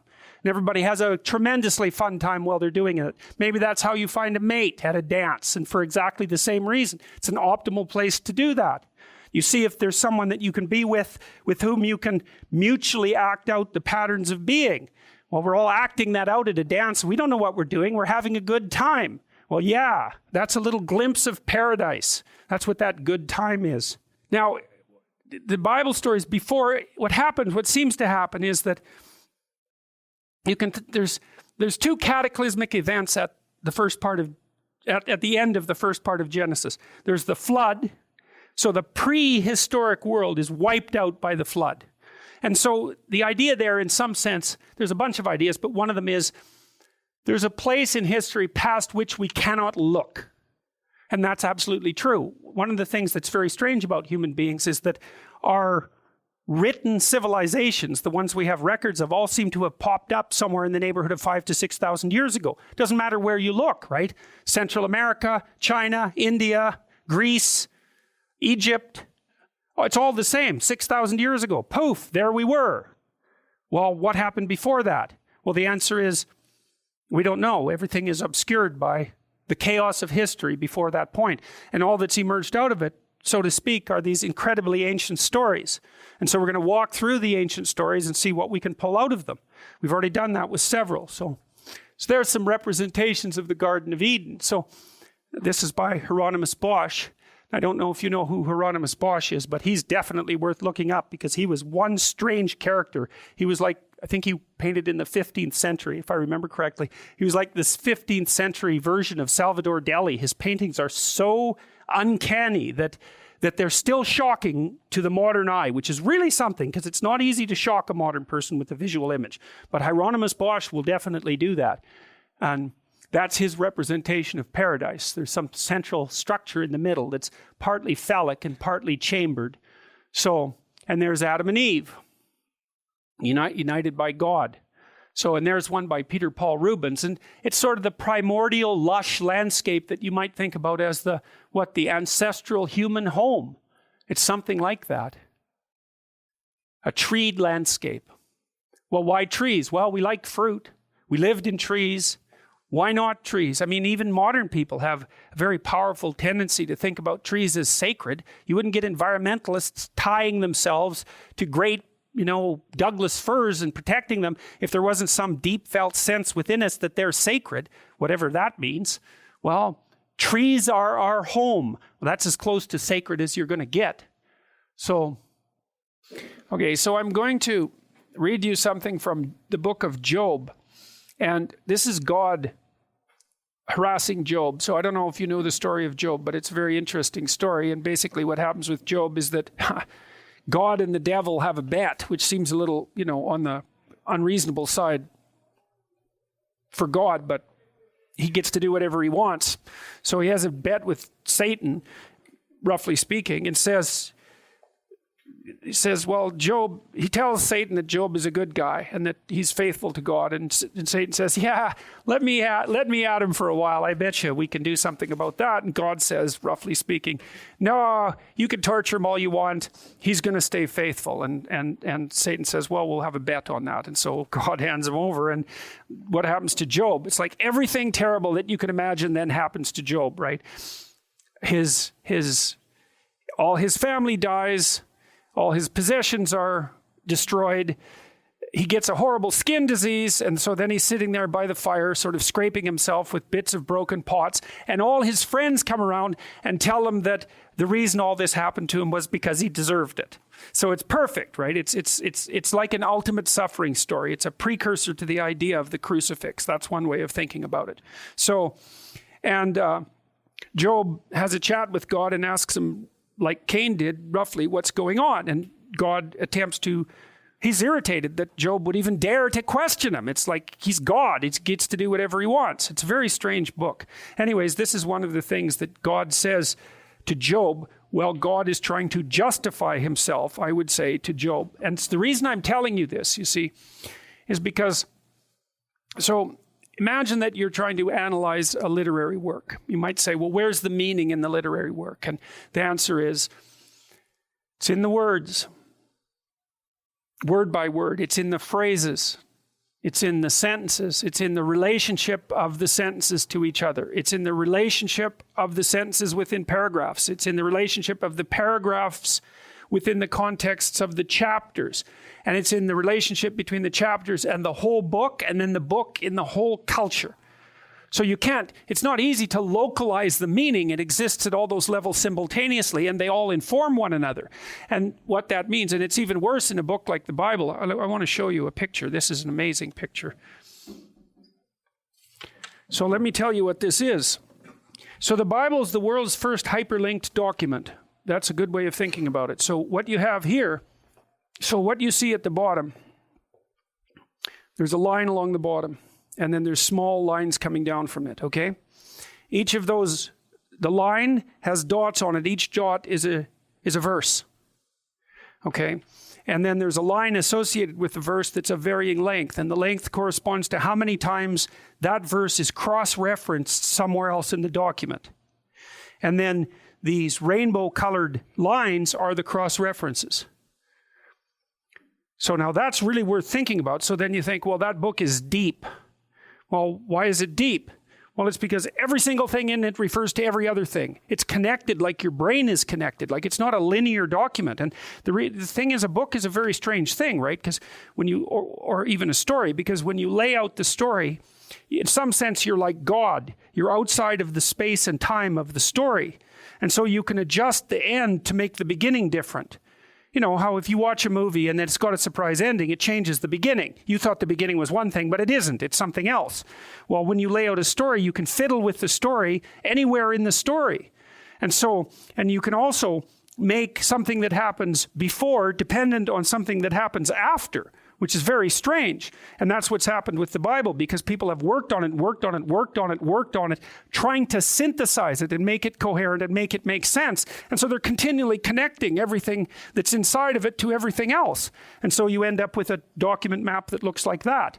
So you think about that. Everything is connected to everything in that document. Not chaotically, but meaningfully, just like your brain is connected in a meaningful way. It's not everything isn't connected to everything. It's connected in a meaningful way.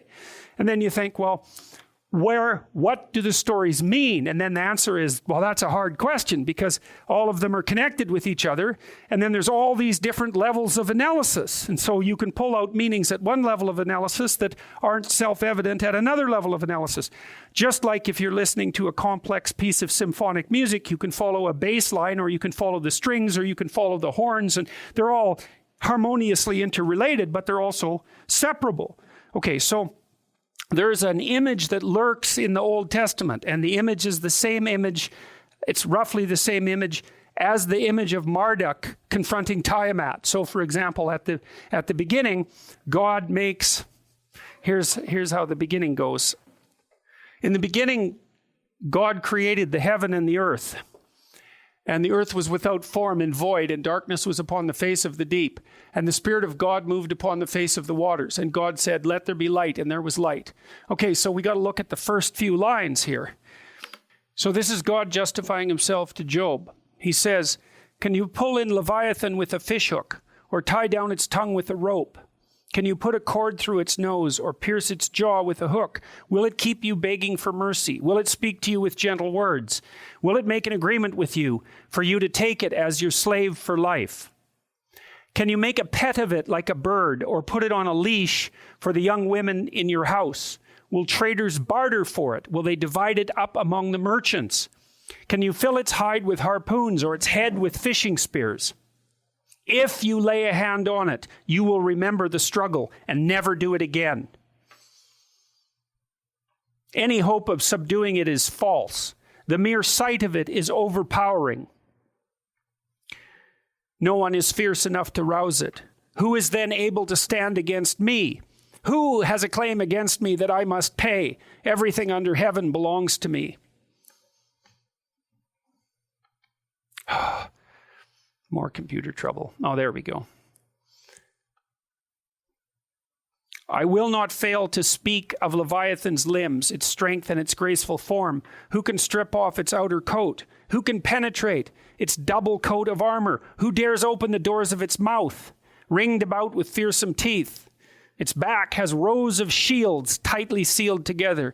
Each is so close to the next that no air can pass between. They are joined fast to one another. They cling together and cannot be parted. Its snorting throws out flashes of light. Its eyes are like the rays of dawn. Flames stream from its mouth. Sparks of fire shoot out. Smoke pours from its nostrils as from a boiling pot over burning reeds. Its breath sets coals ablaze and flames dart from its mouth. Strength resides in its neck. Dismay goes before it. The folds of its flesh are tightly joined. They are firm and immovable. Its chest is as hard as rock, hard as a lower millstone. When it rises up, the mighty are terrified. They retreat before its thrashing. The sword that reaches it has no effect, nor does the spear or the dart or the javelin. Iron it treats like straw, and bronze like a rotten wood. Arrows do not make it flee. Sling stones are like chaff to it. A club seems to it but a piece of straw. It laughs at the rattling of the lance. Its undersides are jagged potsherds, leaving a trail in the mud like a threshing sledge. It makes the depths churn like a boiling cauldron and stees up the sea like a pot of ointment. It leaves a glistening wake behind it. One would think the deep had white hair. Nothing on earth is its equal, a creature without fear. It looks down on all that are haughty and is king over all that are proud. Well, so what's God doing? He's describing what he defeated in order to create the world. That's Marduk and Tiamat. Okay, so that's one reference like that. All right, so now another reference like that. This is from Psalms 74.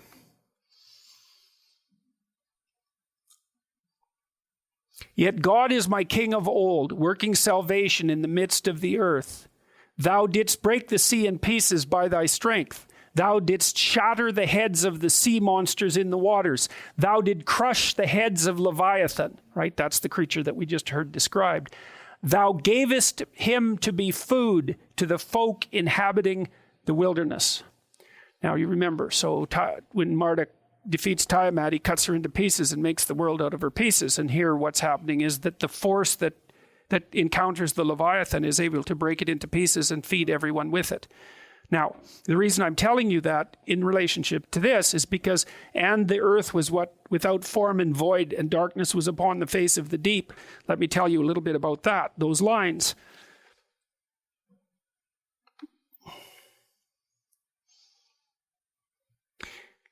Before God begins to create, the world is tohu wabohu. That's from the Hebrew. The word tohu by itself means emptiness or futility. So there's a psychological element to that, eh?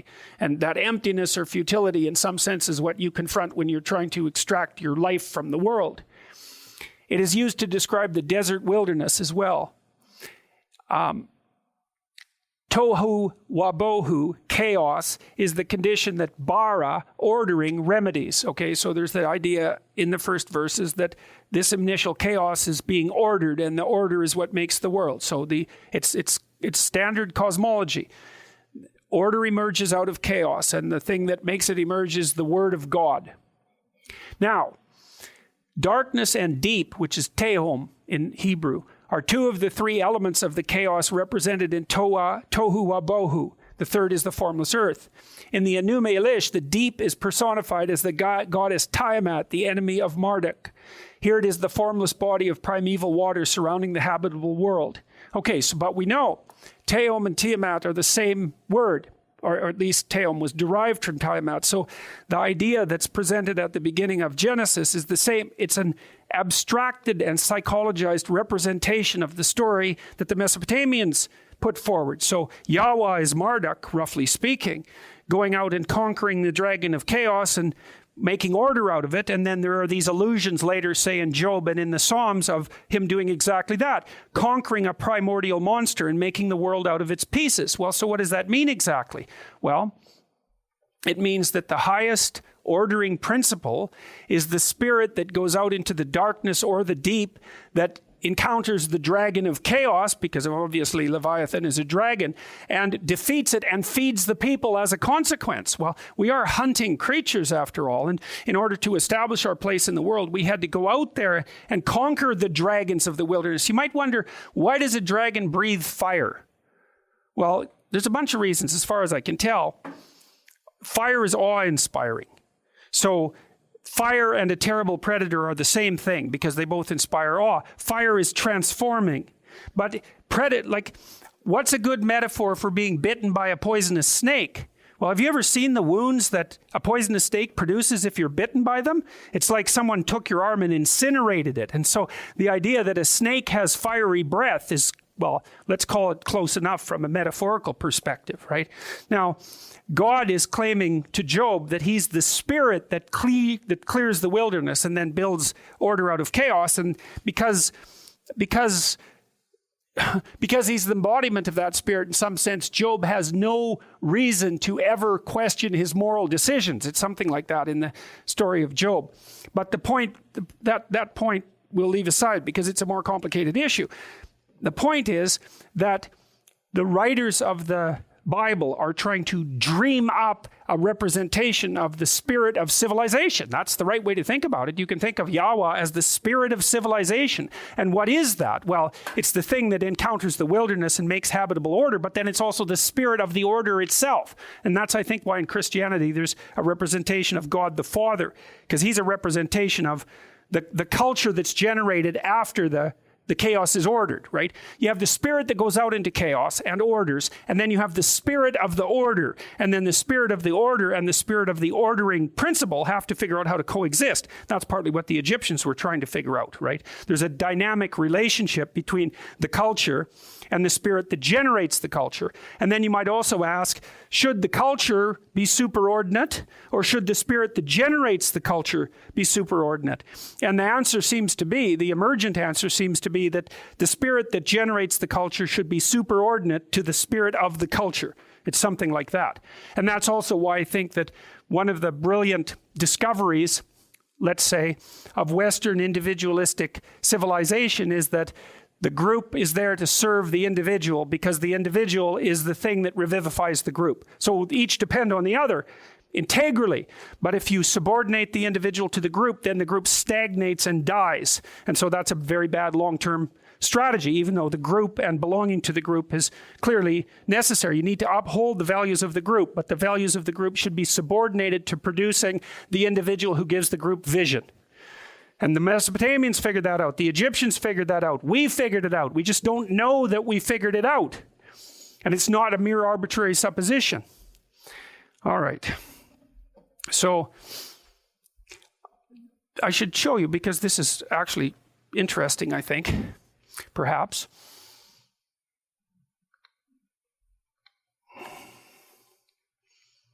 Good. I want to show you what the cosmology, what people considered the structure of the initial order, because it's kind of interesting. And God said, let there be a firmament in the midst of the waters, and let it divide the waters from the waters. And God made the firmament and divided the waters which were under the firmament from the waters which were above the firmament, and it was so. And God called the firmament heaven, and the evening and the morning were the second day. Well, so what are they thinking about? Well, that's the sort of classical view of the world. It's something like that, is that there's a disk, and that's the disk we inhabit. And there's land, that's the disk, and under the disk there's water, fresh water, and then under that there's the ocean. And then on top of that there's a dome, and that's the sky, that's the firmament, that's heaven. And there's water above that, well, obviously, because it rains, so there has to be water up there. So that's the way the cosmos was conceptualized, just so you know. Now, it's a phenomenological conceptualization because that's what it looks like, right? And you might say, well, that's wrong. It's like, well, yes, it's wrong in a functional sort of way. It's right from a phenomenological perspective, but it's wrong from a scientific perspective. It was never designed to be a scientific perspective. So, all right, so we won't bother with this part. We'll start here. So God makes animals and plants and all of that, and then at the end of it, this is on the, which day?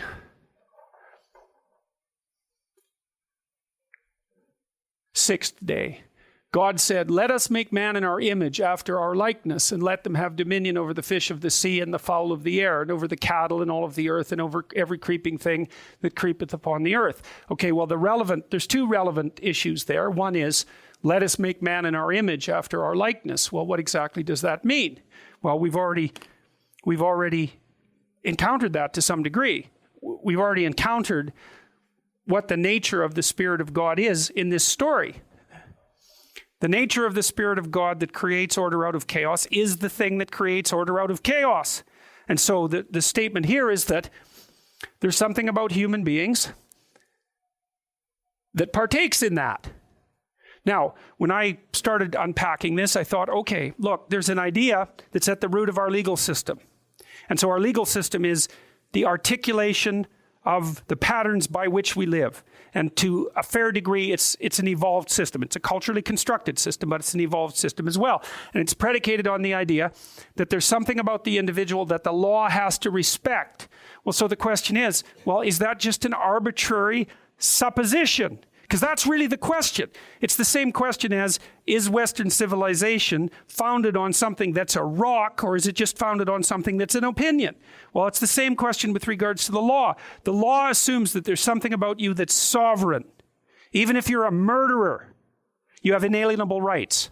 Now, you think that is a bloody weird thing for any sort of system to have come up with, because the idea that if you're the ultimate in malevolent transgressors, that you still have some sort of sovereign value, it's like that is such an unlikely thing for people to think up that you really have to think a long time about how that might have come to be.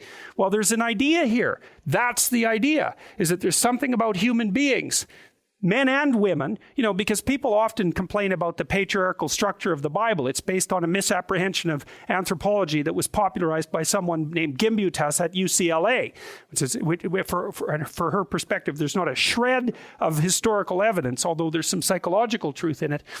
In Genesis, both men and women are created in the image of God. And that's quite a remarkable thing, I think. It's a remarkable part of the document, because it's not what you'd expect from a patriarchal, from a document that was designed to do nothing but extend the dominion of the patriarch. It's like you would have left women with the damn cattle. That would have made things a lot easier. And that isn't what happened. So both men and women have this image. And what's the image? Well, that's the image of the thing that can order chaos. And so it's necessary to treat you as if you have intrinsic value, because the fact that you can partake in the process of mediating between order and chaos means that you're basically the salvation of society. That's what it means. And so society can't impose on you to too great a degree, because you are too valuable for even the law to push arbitrarily past a certain point. Now then you have to think. This is where you really have to think about what you believe. Do you believe that or not? Because there's not much difference, really, technically speaking, there's not much difference between that and believing these stories. It depends bloody well what you mean by believe. They're not scientific representations of an evolutionary process. Obviously, the people who came up with them weren't scientists, so whatever they are, they're not that. But they're making a proposition. Now, it's not an accidental proposition, and we know that partly because it's rooted so deeply in these ancient stories. We have no idea how old the Mesopotamian story is. It's the oldest story we have in written form. So we know that. But God only knows how old it is. It's part of an oral tradition, and these oral traditions can be... Look, the same carver gave me a big thing called a sea soodle, and it's a man in the middle of a double-headed sea serpent. Right? So that's 14,000 years old. That came from Siberia. It's the same bloody idea. It's the same idea. So these ideas aren't arbitrary.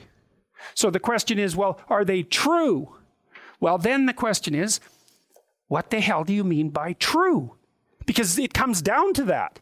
Is it true that habitable order is dependent on the spirit that moves into the unknown and takes the Leviathan and chops it into pieces and distributes it? And the answer to that is yes, that's true, as far as I can tell. And do you mean, is it literally true? Well, it's as true as things get. That's how we got here. We got here because people went into the unknown. They conquered what was out there. They took what was of utility from that. They brought it back and they shared it with the community. That's why we're here. That is the central story of humankind. And that's still what we do. We're not exactly necessarily going out to conquer an embodied monster, although we do that if we hunt, for example. But, most of us don't do that anymore. But to the degree that you're an explorer in the intellectual realm, you're still going out into the unknown and conquering what's out there looming, like maybe it's the cure for a disease. You're looking that right in the face. You're trying to decompose it and break it into its parts. You're trying to understand it, and then you're trying to tell everybody what you found. Well, and everybody pats you on the back and says, well, you're a brave explorer of the unknown. Well, that is exactly the sort of thing that we should be fostering, and it's the thing that we all admire. So, okay, so that happens on the 6th day. And so now we know human beings are made in God's image. Well, what does that mean exactly? I think what it means, a reasonable way of thinking about it, you can think about it like the genie. The genie has this tremendous amount of power that's constrained in a very small space. And genie and genius are the same word, roughly speaking. So your genius is the genie that inhabits you, right? It's this logos spirit. It's put in a very small container. You see that idea represented in the Christian conception of the relationship between Christ and God, because there's an idea that God had to empty himself out in order to fit into the body of Christ. It's something like that. They call that kenosis. That's a technical word. And what it seems to be the idea that it's like you're a low-resolution representation of the ultimate spirit that encounters the unknown. It's something like that. It's a very smart idea. And you could say maybe that's what human beings have in common, is that we're each an embodiment of that spirit, for lack of a better word. So, okay, so then God makes human beings, male and female, makes them in his own image, and is happy about them and says, well, you're going to dominate the world, which, people like David Suzuki read that to say, you should go out and dominate the world, because they read that kind of patriarchal oppression into the text. But this is more a description of how things are going to be than whether or not they should be that way. So anyways, that's the 6th day. The 7th day, God rests, right? So that's the origin of the week, roughly speaking. So, okay, that's one story. There's 2 creation stories in Genesis. and they actually don't match completely in their structure.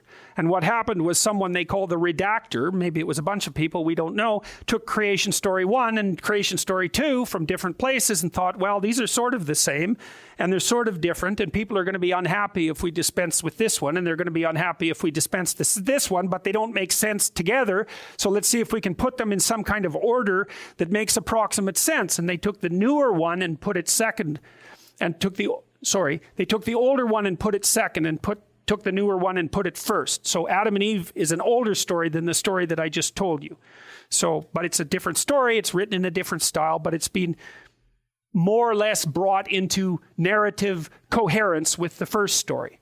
So, and you could say at the level of the sentence, there is paradoxes, but at the level of the chapter, let's say the stories make sense. So, okay, so what happens? Up there went from the earth a mist, and it watered the whole face of the ground. And the Lord God formed man of the dust of the ground and breathed into his nostrils the breath of life, and man became a living soul. There's an identity in this archaic sort of thought between breath and spirit, right? Respiration, spirit, inspiration, spirit, pneuma, like pneumatic tire, spirit. The breath contains the spirit. Well, why is that? Well, because when people die, the breath leaves their body, and so it's an easy thing to identify that with the animating spirit, right? Anima means spirit as well. So that's the phenomenological reality of the story. And Lord God planted a garden eastward in Eden, and there he put the man whom he had formed. Eden means well-watered place. Well, why? Well, where do you want to live? These are desert people, right, who are writing this. Well, what do they want? They want an oasis. What's an oasis? It's a garden with water. Well, you're gonna live somewhere. It's not going to be out in the middle of the damn desert. You want to be in a garden that's watered. And then you could say you also be in a walled garden that's protected. And that's what paradise means. Paradisa means walled garden. So this initial paradise is a walled garden. Why walled? Order, it's culture, nature. What does it mean? Well, that's the natural environment of human beings. It's the optimal balance between culture and nature. That's what a walled garden is, with enough water flowing in it to keep it fertile. And that water is also chaos, right? There has to be, it can't be static and dry and solid and stale. There has to be some living element to it. So it's a walled place that the water can still fructify. And out of the ground made the Lord God to grow every tree that is pleasant to the sight. So it's also full of trees. This is our natural habitat. And good for food. The tree of life also in the midst of the garden, and the tree of the knowledge of good and evil. So these are two trees. They bring forth fruit that produce something. One produces the knowledge of good and evil, and the other produces eternal life. So why? Well, I'll get to that in a minute. And a river went out of Eden to water the garden, and from thence it was parted and became into 4 heads. We won't bother with that. So now God is having a little chat with Adam, and he says, look, you can eat every tree of the garden except one. Of the tree of the knowledge of good and evil, you don't eat that, because in the day you eat, you'll surely die. So you might ask, well, why is the tree put there to begin with? And well, the answer to that is, who the hell knows? That's how the story portrays it. We don't know. And the Lord God said, it is not good that the man should be alone. I will make a helpmeet for him. And out of the ground the Lord God formed every beast of the field and every fowl of the air, and brought them unto Adam to see what he would call them. And whatsoever Adam called every living creature, that was the name thereof. So that's an echo of the idea of the power of the word, right? So even though these stories are from different traditions, they're separate traditions, you see at the beginning that God uses his word to bring order out of chaos, and then he allows Adam in some sense to do the same thing, is that there's this unarticulated plethora of being, and the man comes along and says, that's that, that's that, that's that. And that brings them into a higher order form of being. So it's a replication of the creation in a shrunken form. And Adam gave names to all the cattle. Cattle are just anything that has 4 legs, roughly speaking, and to the fowl of the air, and to every beast of the field. But for Adam there was not found a helpmeet for him. And the Lord God caused a deep sleep to fall upon Adam, and he slept, and he took one of his ribs and closed up the flesh instead thereof.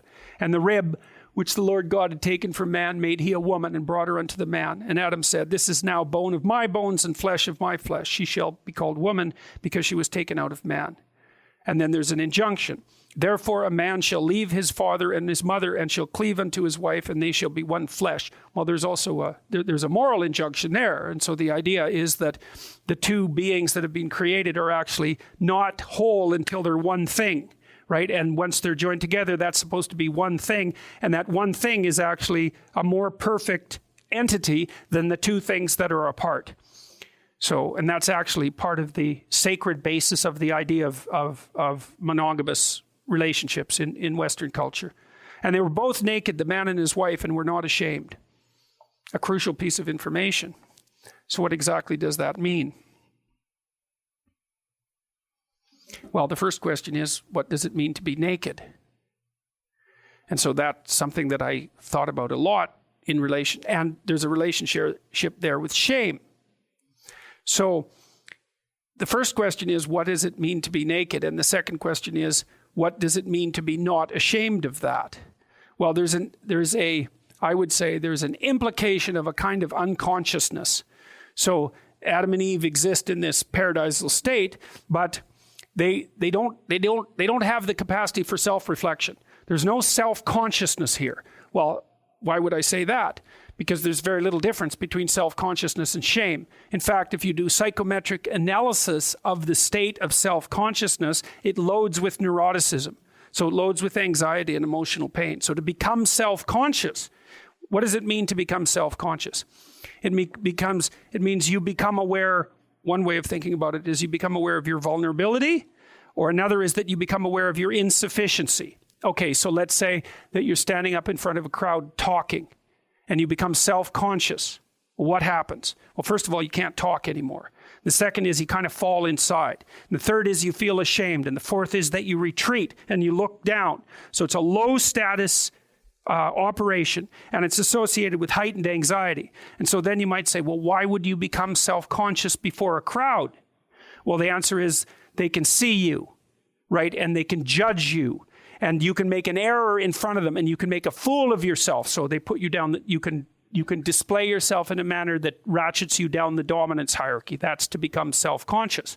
And so, well, at least you have the advantage of being covered up in front of the crowd. But let's say all of a sudden you're stripped of your clothes. So what's the problem with that? Well, all of your insufficiencies, let's say, are on painful display. You can be evaluated by everyone, but even more importantly than that, if possible, is that clothes actually protect the most vulnerable parts of you. Human beings are upright animals, right? We're very strange animals. You take a cat or a dog, they're basically armored. The part of them that you see, their back is heavily armored, heavily protected. Human beings stretched upright. And so the softest parts of us are there for display, but also we're displayed as sexual creatures too. And so to be naked and not ashamed of it is to lack self-consciousness. So the idea is that the Adam and Eve in the original state in the garden lacked self-consciousness. Now the serpent was more subtle. Subtle is an interesting word here because it means kind of fog-like and vague and difficult to detect. So it's something that lurks and is hidden. So that's what the serpent is. It's in the domain of hidden things than any beast of the field which the Lord God had made. And the serpent said unto the woman, hey, hasn't God said you shouldn't eat of every tree of the garden? And the woman said, we may eat of the fruit of the trees of the garden, but of the fruit of the tree which is in the middle of the garden, the central fruit, God has said, ye shall not eat of it, neither shall you touch it, lest you die. And the serpent said unto the woman, you shall not surely die. For God knows that in the day you eat thereof, then your eyes will be opened, and you will be as gods, knowing good and evil. All right, so there's another implication there. We already saw that there's the implication that Adam and Eve are not self-conscious. And now there's the implication that their eyes aren't open, or at least that they're not open fully in some sense. They're not open, for example, to the knowledge of good and evil. And that seems to be associated somehow with death in some strange way. Okay, so, and it's the serpent talking to the woman. So the serpent is the tempter of the woman. So the question is, well, why in the world would that be? I showed you those representations of Mary, right? Holding the infant up in the air with her foot on the snake. So you think, well, who's more self-conscious, women or men? And the answer to that is women are more self-conscious than men. And even further, you might say that women taught men to be self-conscious. And I believe that to be the case. Maybe babies taught women to be self-conscious, but women taught men to be self-conscious, and they still teach them that all the time. Because there's nothing that makes a man more self-conscious than to be rejected by a woman that he desires. So the woman is always offering self-consciousness to men, and it isn't necessarily a gift that they exactly appreciate. And that motif, of course, runs through the Adam and Eve story centrally, because Eve is damned forever in some sense for making Adam self-conscious. Well, he didn't want to be self-conscious. Things were pretty good when his eyes were closed and he was wandering around, not worrying about whether he was naked or not. Well, the women became self-conscious. Why? Because of snakes. Well, maybe, right? Maybe that's exactly what happened, you know? So imagine we're being preyed upon for millions of years by predatory reptiles, right? And we become more and more alert to threat and more alert to threat. And then one day we get so alert to threat that we can see threat lurking in the future. And then all of a sudden we become aware of the future, and then we become aware of death, and then we're really self-conscious. But it's pretty good if you want to keep the snakes down, which we've been doing quite successfully ever since then. But it's a big price to pay. We got so damn sensitive to threat that we were finally able to conceive the ultimate threat, not proximal threats, but the fact of threat itself, and the fact of mortality itself, and the fact of finitude itself. And maybe women learned that because they become painfully aware of the mortal limitations of their infants first, right? This small thing could die, could end, and certainly as an object of predation. And you can imagine, God only knows how many infants human beings lost to predators. I mean, I told you at one point, I believe that there was a cat that was found that had a skull and jaws that were specialized for biting the skulls of proto-humans. So one long tooth at the back that would drive right through the back of the skull, so the cat could put its teeth here and drive the tooth right into the back of the skull. So, you know, that's a good enough dragon for our intents and purposes, I would say. Anyways, the snake comes along and opens the woman's eyes. When the woman saw that the tree was good for food and that it was pleasant to the eye and a tree to be desired to make one wise, she took of the fruit thereof and did eat, and gave also unto her husband with her, and he did eat. And the eyes of both of them were opened, and they knew that they were naked, and they sewed fig leaves together and made themselves aprons. Well, there's a lot happening in those few lines. Now, there's a fruit thing going on there. Snake and fruit. Okay, so we know from Lynn Isbell, hypothetically, that the reason that primates like us developed our intense vision is because we co-evolved with snakes. So the snakes opened our eyes. What about fruit? Color vision. Right, why? To detect ripe fruit. We know that. And are women and ripe fruit the same? Well, they're the same insofar as it was women offering the ripe fruit. And that's undoubtedly something that happened, you know. The hypothetical idea is the males hunt and bring home protein. The women gather. What are they gathering? Well, they're gathering, at minimum, ripe fruit. And then what are they doing? They're sharing it. Well, you also bring about a moral obligation when you're sharing food, right? There's an invitation to reciprocity there. And so the fact that women were sharing, let's say, ripe fruit with men also brings them into their, what would you call, builds up the basis for the potential of a reciprocal moral obligation. It's something like that. And the problem, again, for men with being allied with women and infants is that it also heightens their self-consciousness, because you're a lot tougher and more indomitable, say, if there's just you. But as soon as you have a wife, say, and then you also have an infant, well, all the burden of their self-consciousness and their vulnerability is placed upon you. Well, it's a hell of a bargain. Well, why did men accept the bargain? Well, it's partly because women stood in front of them offering them fruit, right? Well, part of the price that the men paid for that was to wake the hell up. Well, who the hell wants that? It's a lot more calming to remain asleep with no knowledge of the sort of burden of mortality that you would bear if you became self-conscious. So fine. So now they're done with it. The snake and the fruit woke them up, and they can see, and the scales drop from their eyes. And so we can really see. Well, so what does that mean? Half our brain is devoted to visual processing. So as long as our eyes got better, our brain got bigger and bigger and bigger and bigger. What happens when it gets big enough? Well, not only can you see, you can meta-see. You can start to see into the future. Well, that's exactly what happened to us. Not only could we see with our eyes, we could see with our imagination. And our imagination is, you can see with your eyes closed, right? Close your eyes. Bring up a vision. You can imagine the future. Well, what are you seeing? You're seeing a potential future with your eyes closed. The circuitry's there. Once it's developed, you can use it to imagine. You can project your vision into places that don't even exist, and you can start to conceptualize the future. What happens when you conceptualize the future? Well, I'm spoiling the punchline. You have to work, because you can see the future coming. You think, oh, the future's coming. It isn't just the present anymore. I don't have to just worry about whether or not I'm hungry right now.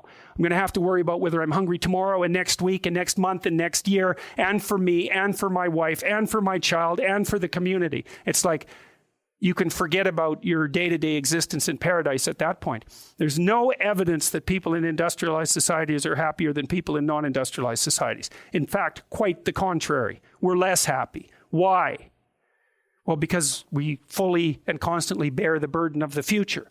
Well, that's good, because we don't die and we live maybe 30 years longer and we have fewer horrible diseases and all of that, but that doesn't mean it's any picnic. You have to carry that along with you wherever you go. That's the burden of self-consciousness, right? And that's exactly what happens when God finds out that Adam and Eve have become self-conscious. One of the first things he says is, jig's up now, man, you're going to be working forever. Toiling forever. It's your destiny. There's no escaping from it. Well, human beings work. What does that mean? They sacrifice the present for the future. And that's partly, as soon as this happens, like the next story, which is Cain and Abel, you see the motif of sacrifice emerge, right? That story circulates around the motif of sacrifice. Sacrifice the present for the future. Well, what's the price you pay? You don't get the present. That's a big price, right? Because what you're doing essentially is you're taking all the potential suffering of the future and putting it into the present all the time.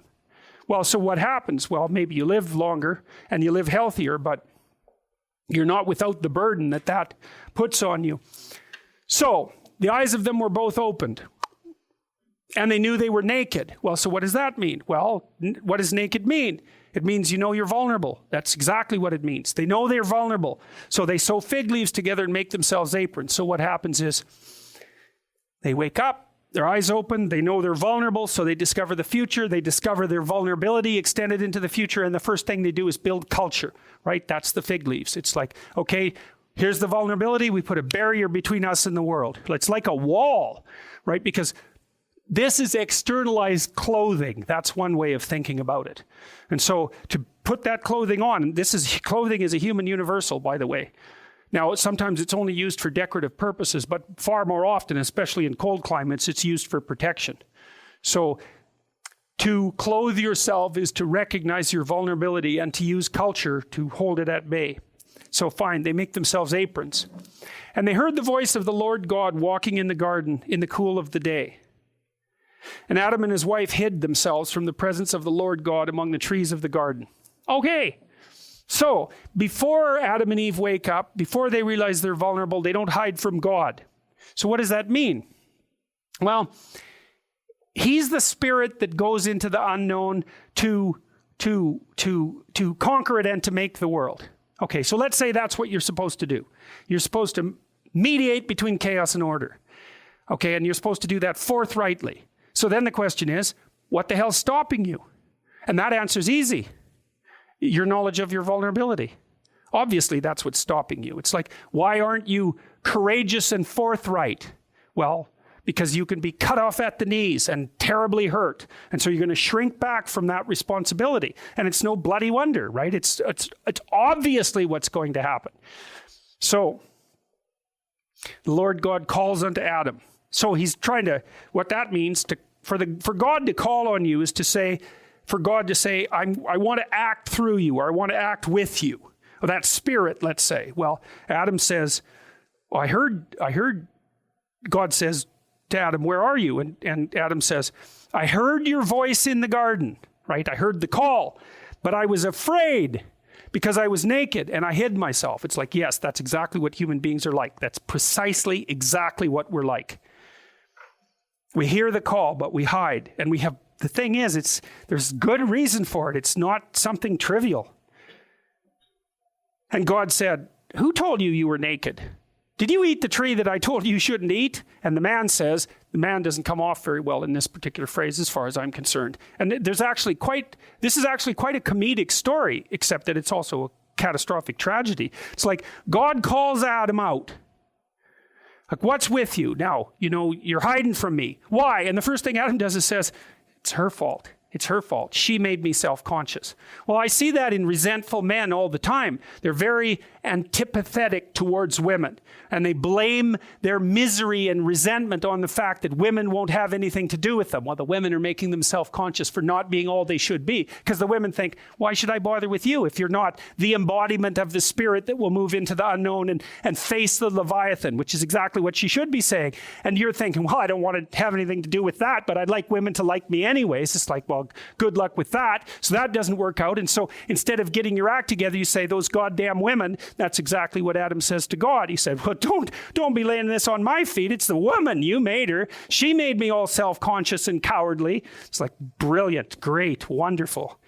And God says to the woman, what did you do? And the woman said, well, it was the serpent that confused me, and I ate. Well, it's like, actually, I'm a little more sympathetic to her than to Adam, all things considered, because after all, she was trying to deal with the damn snake, right? And we find out that the snake is not only the thing that preys upon her infants, but as the tradition developed, it's identified with Satan himself. And that's the snake in every soul. That's the right way of thinking about that. So she had her reasons, but it doesn't matter. You pay whether you have your reasons or not. And so God says to the serpent, because you've done this, you're cursed above all cattle and above every beast of the field. Upon the belly shalt thou go, and dust shalt thou eat all the days of thy life. So first of all, the serpent seems to have legs, right? And then it's turned into a snake. And that's actually how it worked, by the way, because snakes had legs and they lost them. Now, I'm not trying to say that this story necessarily represents that, but it's an interesting parallel. And he tells the snake, I'll put enmity between thee and the woman, and between thy seed and her seed. It shall bruise thy head, and thou shalt bruise his heel. Well, yes, that's the snake striking, right? And the fact that when human beings see snakes, they want to, just like the Simpsons, whacking day, right?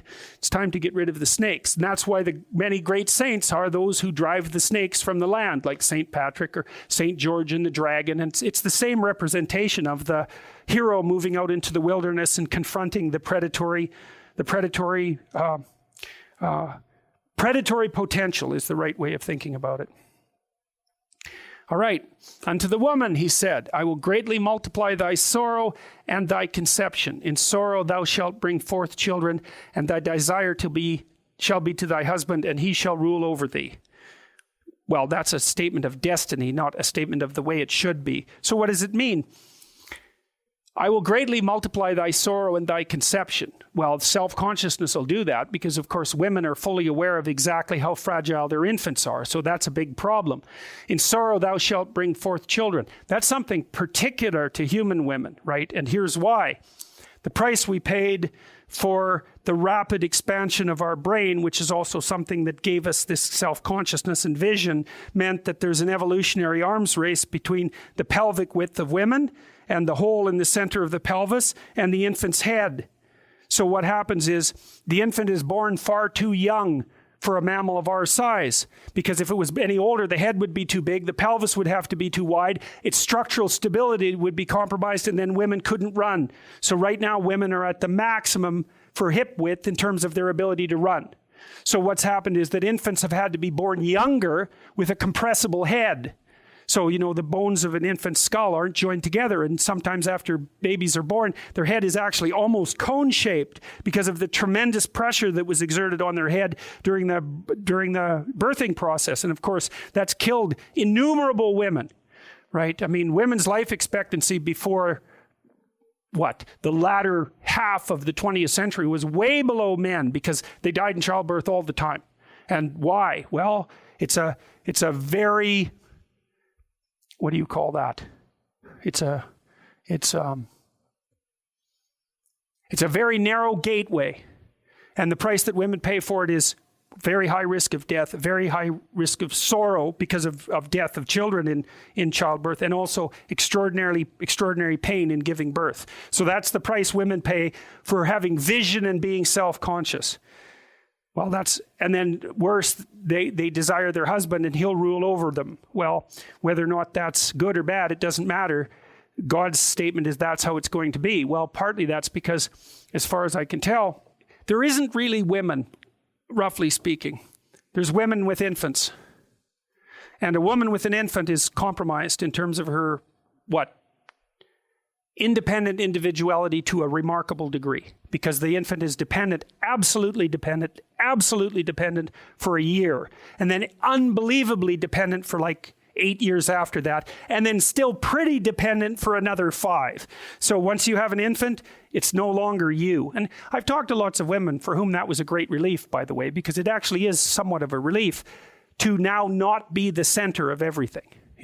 If you go visit your in-laws, for example, and you have a baby, it's like they pay attention to the baby. Your parents will do the same thing. It's kind of nice to have that happen, but it's still an absolute catastrophe for you as an independent being. You're not going to go out in the forest and hunt down dragons when you have an infant. So even if you could do it, you're not going to do it. And so that's basically what that statement outlines. And then to Adam, he says, because you listened to your wife and ate of that tree, which I said, maybe that's not such a good idea.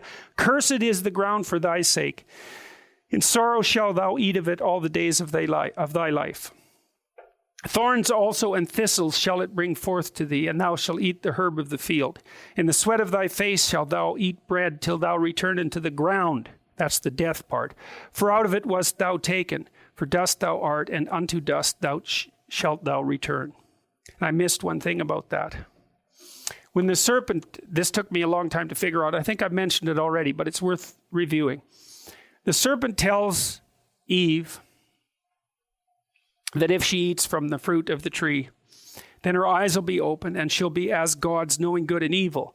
Well, the serpent doesn't say, well, you'll be as gods insofar as knowing good and evil, but you'll die, so you only get half the gift. And so then I thought, well, there's this weird intermingling of occurrences in the story. There's the development of vision. There's the development of self-consciousness.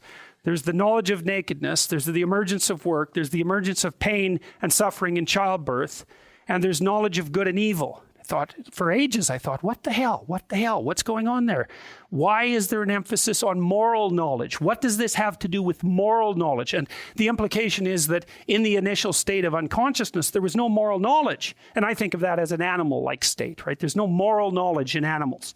You don't think, well, that evil cat. You don't ever think that, even if it's acting like a predator, even if it's playing with its prey. You don't attribute moral knowledge to the cat because you say, well, it doesn't know what it's doing. It doesn't understand what it's doing, which is to say it acts it out, but it can't represent it. Or maybe even more, it acts it out, but it can't represent it, and it certainly can't analyze its representation. It doesn't have that level of capacity, but we do. So that's associated with moral knowledge to some degree. Why knowledge of good and evil?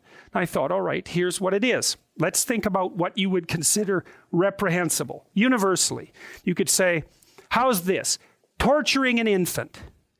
I would consider that virtually universally reprehensible, wouldn't you say? Okay, so we'll accept that as a reasonable definition. So then the question is, 1, why would you do it? We'll leave that aside for a moment. 2, how do you know how to do it? That's the issue. And that's easy. Once I know how I can be hurt, because I'm aware of my own vulnerability, I know how you can be hurt. And I can make it into a game, and I can prolong it forever, and I can do it the worst possible way. And that's why when you open your eyes and you know your vulnerability and your nakedness, that you immediately have the knowledge of good and evil. And so then evil becomes something like, well, there's tragedy in life, fine, earthquakes, cancer, disease, all those terrible things.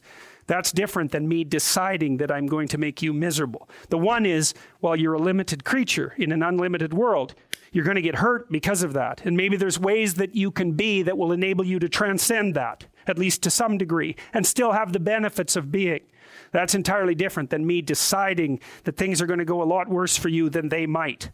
And human beings are capable. I don't know if you've ever gone to some of the torture dungeons in Europe. Boy, those are fun places to go. You think you take the most malevolent person you possibly could, and then have a little convention of those people, and then get them to think up the worst possible things that they could possibly devise, and then you have the instruments of torture that are in a medieval torture dungeon, right? It's an art form. And you think, well, why are people willing to inflict that on one another? Well, we'll talk about that next time when we talk about the story of Cain and Abel, because I think it holds the secret to that. And in the meantime, I'll stop with this story, but I want to tell you the story of the Buddha because it maps onto it very nicely. So what do you have? You have a protected space. There's unconscious beings in a protected space. Something comes in the form of the serpent to reveal death, to reveal vulnerability and death, right? And then the paradise comes to an end, the human beings are eliminated from it, and they don't get to come back. So God puts angels with flaming swords at the gateway to paradise so that people cannot come back in.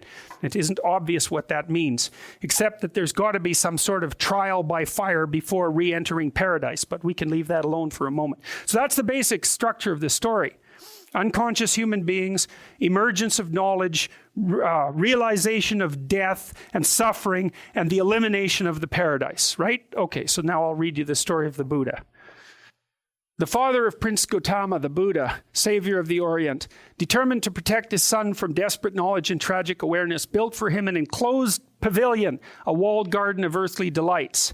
Okay, so the story goes that an angel visited Buddha's father and said that he's going to have a son, and the son is either going to become the greatest ruler that the world has ever seen or a spiritual leader. And the father, being a practical man, thought, well, there's no bloody way. I want my son to be some like wandering spiritual leader. I want him to be the greatest king that the world has ever seen.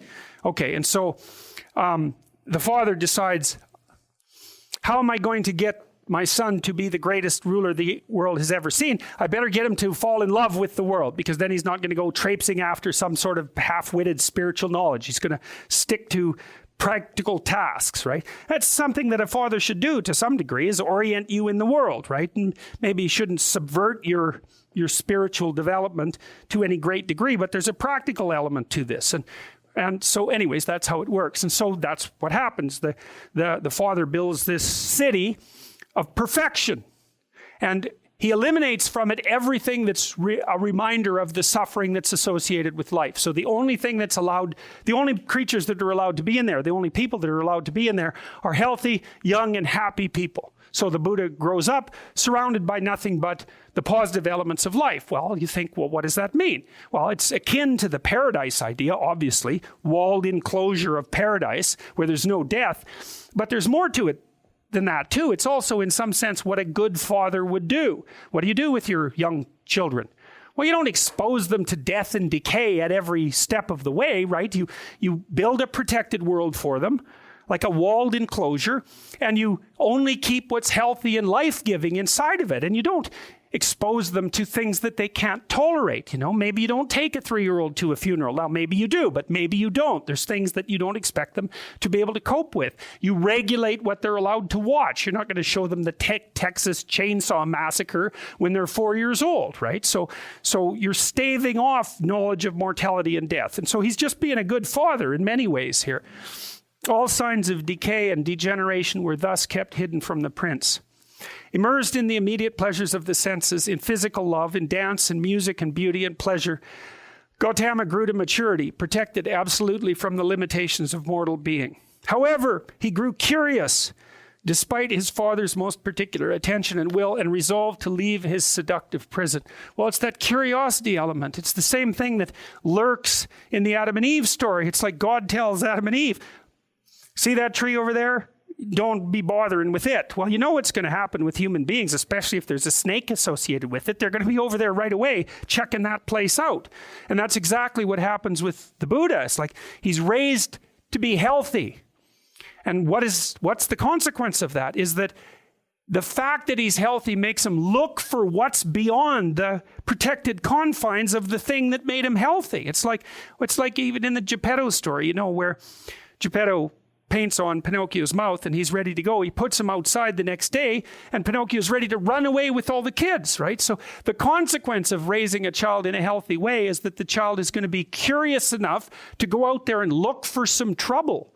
And we actually know that because there is follow-up studies of teenagers. You imagine that there's teenagers who never break any rules. And then there's teenagers who break all the rules, okay? These teenagers don't do very well. Introverted, depressed, anxious, depressed. Sorry, I said that twice. These ones are antisocial.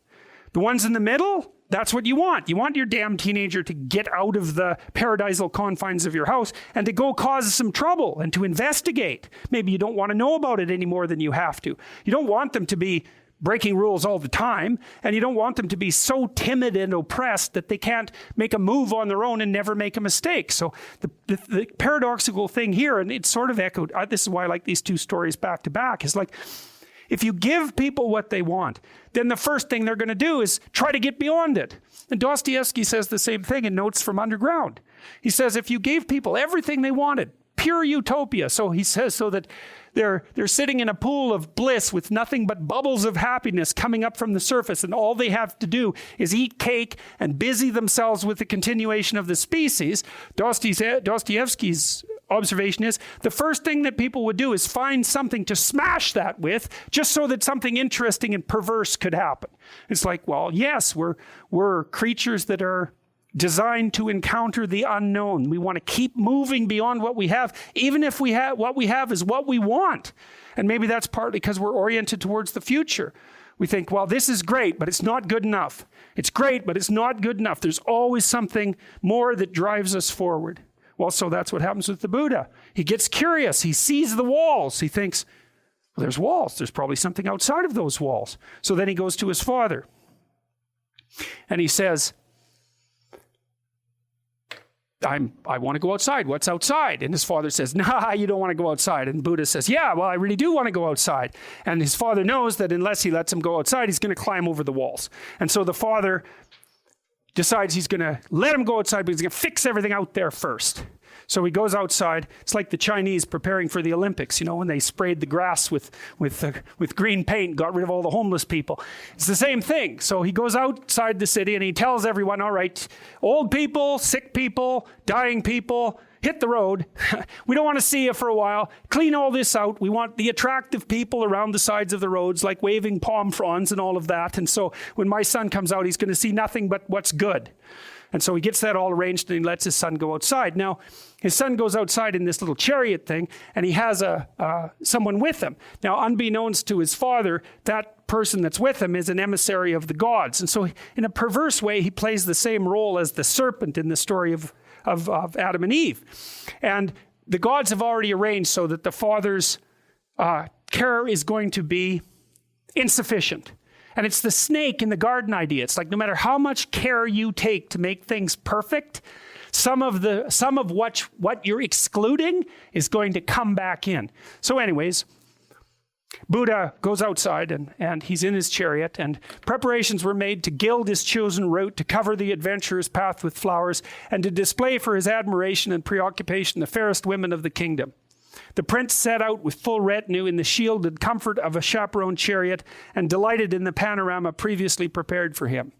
The gods, however, decided to disrupt these most carefully laid plans and sent an aged man to hobble in full view alongside the road.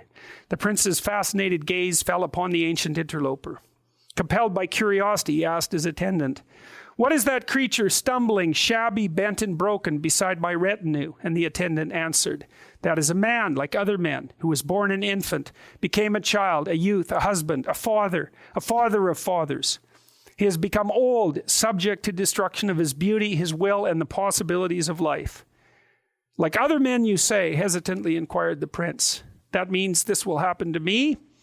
And the attendant answered, "Inevitably, with the passage of time." Well, that's the end of that party. The world collapses in on Buddha and bang, he hightails it home. Well, what does that mean? Well, that's what children do, roughly speaking, is they're around their mother. They've got security there. They go out into the unknown. They encounter something that's just a little bit too much for them. Bang, they come home. They get all patted back into shape and hugged and taken care of. Hugging children and patting them is actually analgesic. It actually reduces pain. Unsurprisingly, that's what you do with someone who's grieving, right? So you hug them because grief is pain. So they, you pat them, they get rid of their pain, they get rid of their anxiety, you calm them down, and what happens? Well, the next day they want to go out again. Well, that's exactly what happens to the Buddha. So he's all shorted out by his encounter with death, which is very little different than what happens to Adam and Eve, runs back, recovers for 6 months. He has post-traumatic stress disorder. He runs home and he recovers for 6 months, right? In time, his anxiety lessened, his curiosity grew, and he ventured outside again. This time, the god sent a sick man into view. This creature, he asked his attendant, shaking and palsied, horribly afflicted, unbearable to behold, a source of pity and contempt. What is he? And the attendant answered, that's a man like other men, who was born whole, but who became ill and sick, unable to cope, a burden to himself and others, suffering and incurable. Like other men, you say, inquired the prince, this could happen to me. And the attendant answers, no man is exempt from the ravages of disease. Once again, the world collapsed and Gautama returned to his home. But the delights of his previous life were ashes in his mouth, and he ventured forth a third time. The gods in their mercy sent him a dead man in funeral procession. This creature, he asked his attendant, laying so still, appearing so fearsome, surrounded by grief and by sorrow, lost and forlorn, what is he? And the attendant answered, that is a man, like other men, born of woman, beloved and hated, who once was you, and now is the earth. Like other men, you say, inquired the prince, then this could happen to me? This is your end, said the attendant, and the end of all men. Well, that's the end of childhood, right? There's no going back after that. It's like Pinocchio, it goes back. There's no one home anymore. There's nothing that your father can do to protect you from knowledge of death. There's no returning to the childhood unconsciousness because you now know, and there's no going backwards. Suicide, that's going backwards. That's how you replace your emergent self-consciousness with the old blissful unconsciousness. And that's exactly what suicidal people wish. They're going to destroy their painful self-consciousness and make it all go away. The world collapsed a final time, and Gautama asked to be returned home. But the attendant had orders from the prince's father and took him instead to a festival of women occurring nearby in a grove in the woods. The prince was met by a beautiful assemblage who offered themselves freely to him without restraint in song, dance, and play in the spirit of sensual love. But Gautama could think only of death and the inevitable decomposition of beauty and took no pleasure in the display. Well, so you see the parallels between one story and the other. They have the same underlying structure. Initial paradise, partly childhood, partly unconsciousness, the emergence of knowledge of mortality into that, and the demolition of the paradise. It's the same meta story that we've been talking about all along. Ordered state, collapse into chaos. Well, the rest of the story is the return. Like in the Bible is actually set up that way. It's collapse into history, and then a movement upward. The question is, what's the movement upward? That's the question here. When the collapse is caused by knowledge of mortality and the emergence of self-consciousness and knowledge of death, is there any manner in which redemption can be attained? Or is that the final, does that finally demolish you? Well, that's the question. And it's the answer to that question that entire civilizations constantly pursue. And the question is, well, what is the answer? And part of the answer is identification with the spirit that generates order out of chaos. That's the answer. It's something like that. And so then the question is, what does that mean? Well, that'll be what the last two lectures in the course are about, because we're down to 2 last lectures. So, any questions? Does it make sense? More importantly, really, is there any way in which it doesn't make sense? Because these stories are not supposed to make sense, right? That's the theory, is that they're archaic superstitions or something like that. Well, it doesn't seem to me that that's the case. It seems to me that they make insanely perfect sense. They're exactly right. They tell you exactly what human beings are like and exactly what the situation that we face is. So And so then the question is, well, the diagnosis is made properly. Has the cure been properly identified? Well, that's what we'll discuss for the next 2 sessions.